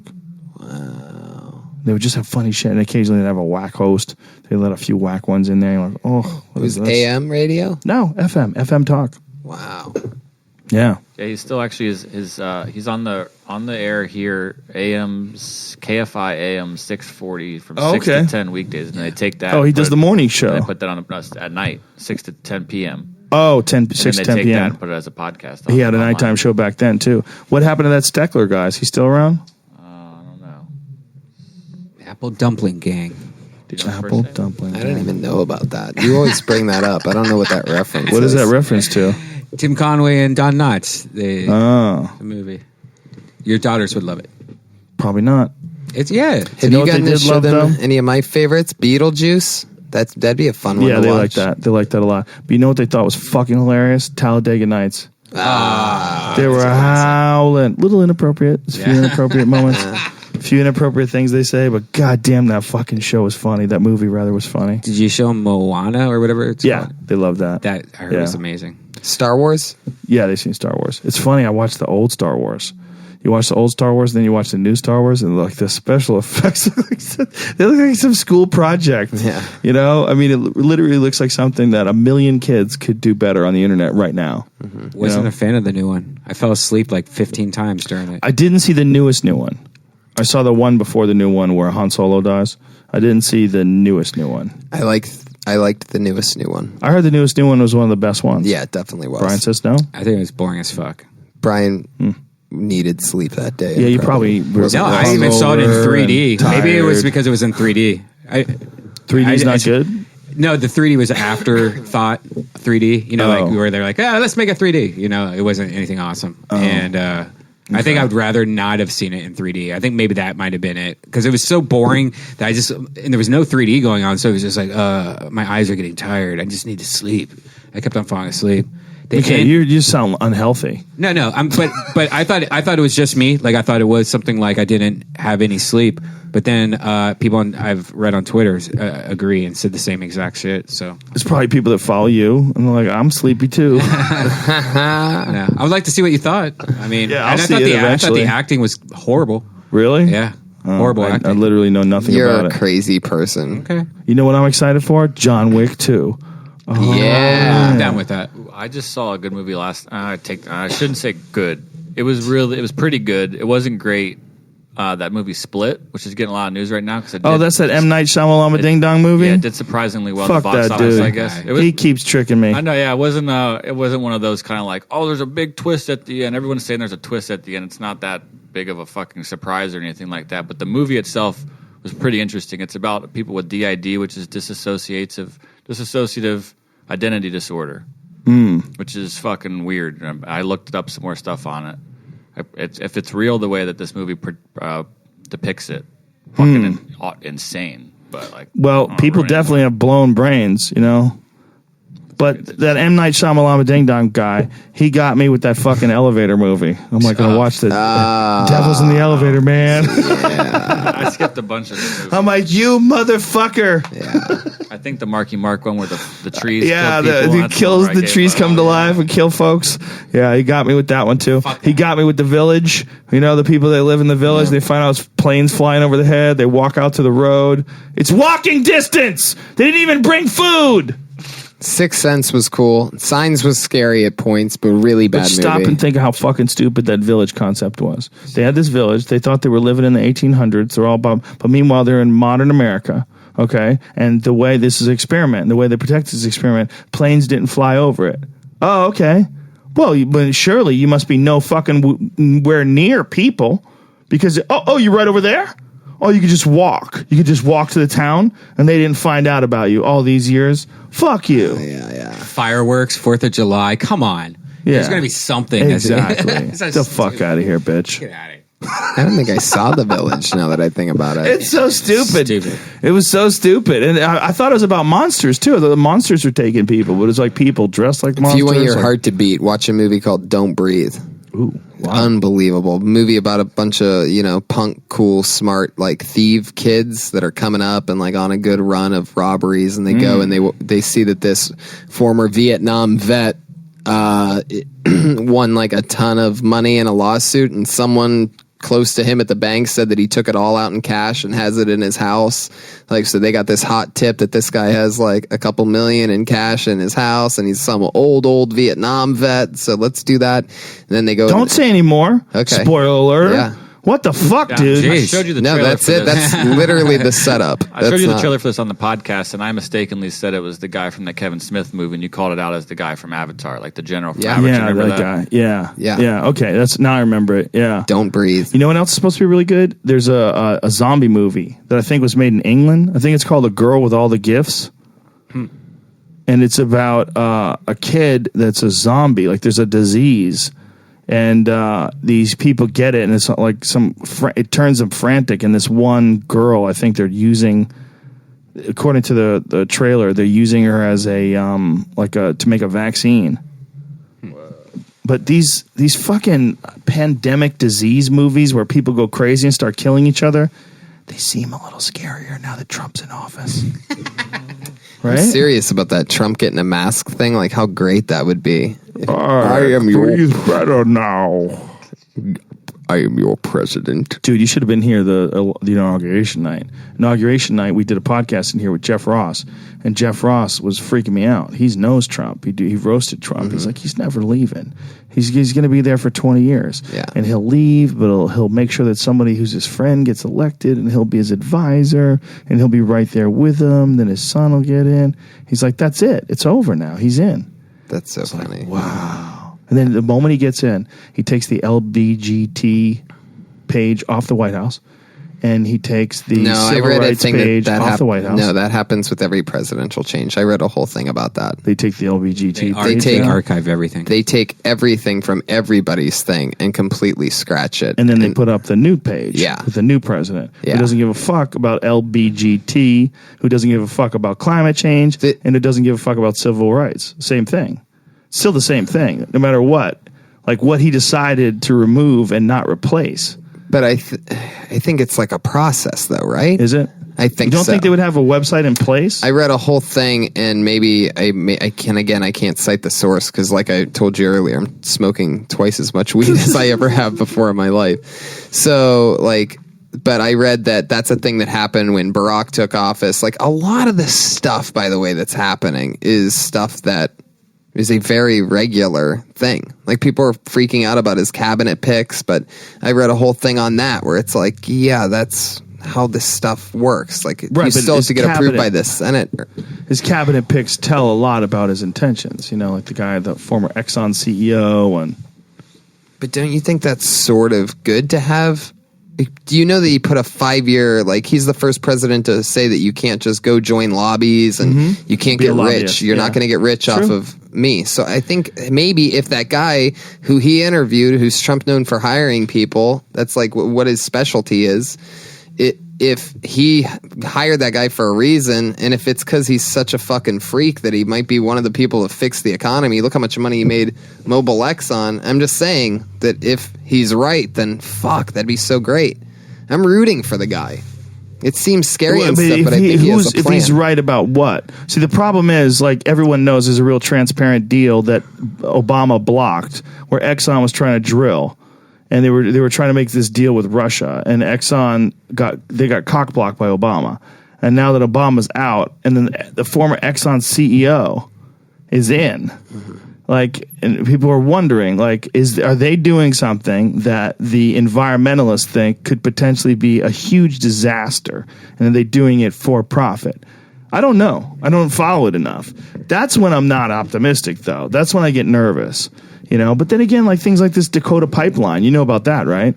The Dakota pipeline, They were trying, I mean, they fucking did, man. They arrested people for trying to protest them, this government decided and this easement they decided to put through people's private land. These guys had ranchers. There's a river that runs through that, and they wanted to drill this pipeline right under the river. And if it blew, which they do all the time. If it goes bad, this whole river system gets totally poisoned, and they successfully blocked it. But people had to put a lot of like blood, sweat, and tears into it, and they had to protest for a long time. They got shot at with water hoses And in that freezing happened- cold weather. That happened under Obama's watch, though, right? Yep. So, I mean, it's one of those things where it's like, Absolutely. at least we're learning that if you do have to make some sacrifices and protest in a certain situation like that, that maybe it will work, I guess. It is interesting that it happened under Obama's watch, and he didn't do jack shit about it. And he didn't freak out. He had to have been aware. He had to know that these people they're protesting a very dangerous situation. It's all fucked up, man. There's so much profit to be made, and then these guys have to think, hey, if we don't do this, then we're reliant upon the Sultan of Brunei, his gold underwear. Because that's the only place where we're going to get our oil from, right? Yeah. We have to get our oil from the Middle East. Should we get it ourselves? Should we get it this way? Is that better? Is it better for our country? How do we do it without fucking up the environment? Can you prove to me that we're not going to fuck up the environment? And then they think they do, and then they go out and they go, sir, we've got a problem. Earthquakes have increased by 500%. Earthquakes? What do you mean earthquakes? Well, we didn't anticipate this, but apparently when you frack and drill holes in the ground, the earth shifts, and we have some serious earthquakes. And unfortunately, because of that shifting, some of that shit has gotten into the water supply. And that's where they are right now in Oklahoma. Oklahoma, they're having a fuck ton of earthquakes, and they're trying to figure out what to do because these guys are just digging holes in the ground. Yeah. I mean, we're crazy monsters. We're like termites. Yeah. We're termites. We're digging holes into the ground, and we're sucking up all the juicy stuff so we can light fires. I mean, that's what we're doing. We're lighting fires. We're lighting gas fires and oil fires. We just contain them inside these metal blocks. I mean, that's what we're doing. What we need all this stuff for is combustion engines. And to make plastic so we could choke birds. That's what we're doing. We're choking birds and lighting fires. They're going to tap our natural resources on federal lands, according to the first energy plan on the White House website. It says we have, this is the quote from, we must take advantage of the estimated $50 trillion in untapped shale oil and natural gas reserves, especially those on federal lands that the American people own. I think that's super interesting, and it's kind of scary. Terrible thing. That's a terrible thing. Yeah. That's a terrible thing, because that's what we were talking about with Teddy Roosevelt, the public land, and having public land, and how it's such a huge issue, and it's such an amazing resource, like places like Yellowstone, like all these places where you can go and hike and camp and fish and hunt and do whatever and enjoy this insane piece of nature that we have here, or this insane piece of wilderness. We have an amazing public land system in this country, and there's a bunch of people that are working really hard to keep that in place. But when they start talking about taking out the natural resources and drilling into it and shit, it doesn't look good. All right, everybody's checking their watches. Time to get out of here. It's 12:34. We did enough. We did like 2 hours, right? Did we do 2 hours? 2 hours? 2.5 hours. 2.5 hours. Jesus Christ. Enough already. Okay, everybody. Bye. Say bye. Bye. Say bye. Bye bye. Bye bye. We'll probably do this again. Hey, maybe the next one we'll try to do on stage. Who knows? Or we'll sneak one in here where we don't have people coming down and knocking on the door and trying to take selfies in front of the door. Hey, come see me do stand-up comedy. Me? Me. Not Me? you. No, me see I'm you? talking to the listeners. Oh. Well, you're looking in my eyes. You come. Where am I going? You're coming. Where am I going? San Antonio this weekend. Jesus, Chicago. Texas? Yeah. Texas? Yeah. All weekend. San Antonio, Chicago, Where you at in Calgary, San Antonio? the River Center Improv. All these dates are at TonyHinchcliffe.com. I didn't even know that existed. San Antonio is an improv? Yeah. We're going to the Royal Rumble on Sunday. Me and a whole gang of people here. Wow. They're all doing the shows with me. It's like a dream weekend. Brian's making gay oh, yeah. The guy that falls asleep in movies because he's got the body of a... Go on, Brian. TonyHinchcliffe.com for all those tour dates. TonyHinchcliffe.com, ladies and gentlemen. Brian, wherefore art thou? How about this? February 1st at Comedy Store main room, and some other shit. Go to DeathSquad.tv. DeathSquad.tv, you sons of bitches. Joe Rogan just did Kill Tony. I just did Kill Tony. Listen to us judge young comedians, and Kill Tony episode 200 is coming up in the main room in March. And the Kill Tony we did today was a good one. Yeah. The girl at the end, what was her name? Kirsten. What is it? Yeah. Dirty Hippie Comic. Dirty Hippie Yeah. Comic. That's a Dirty Hippie Comic on Twitter. She's fucking hilarious. Yeah. She's really funny. She was good. She killed me. And we filmed tonight in VR, so there's 2 streams. Jesus Christ, what more do you want, you fucks? got it. All right, folks, that's it. I'll see you soon. Bye.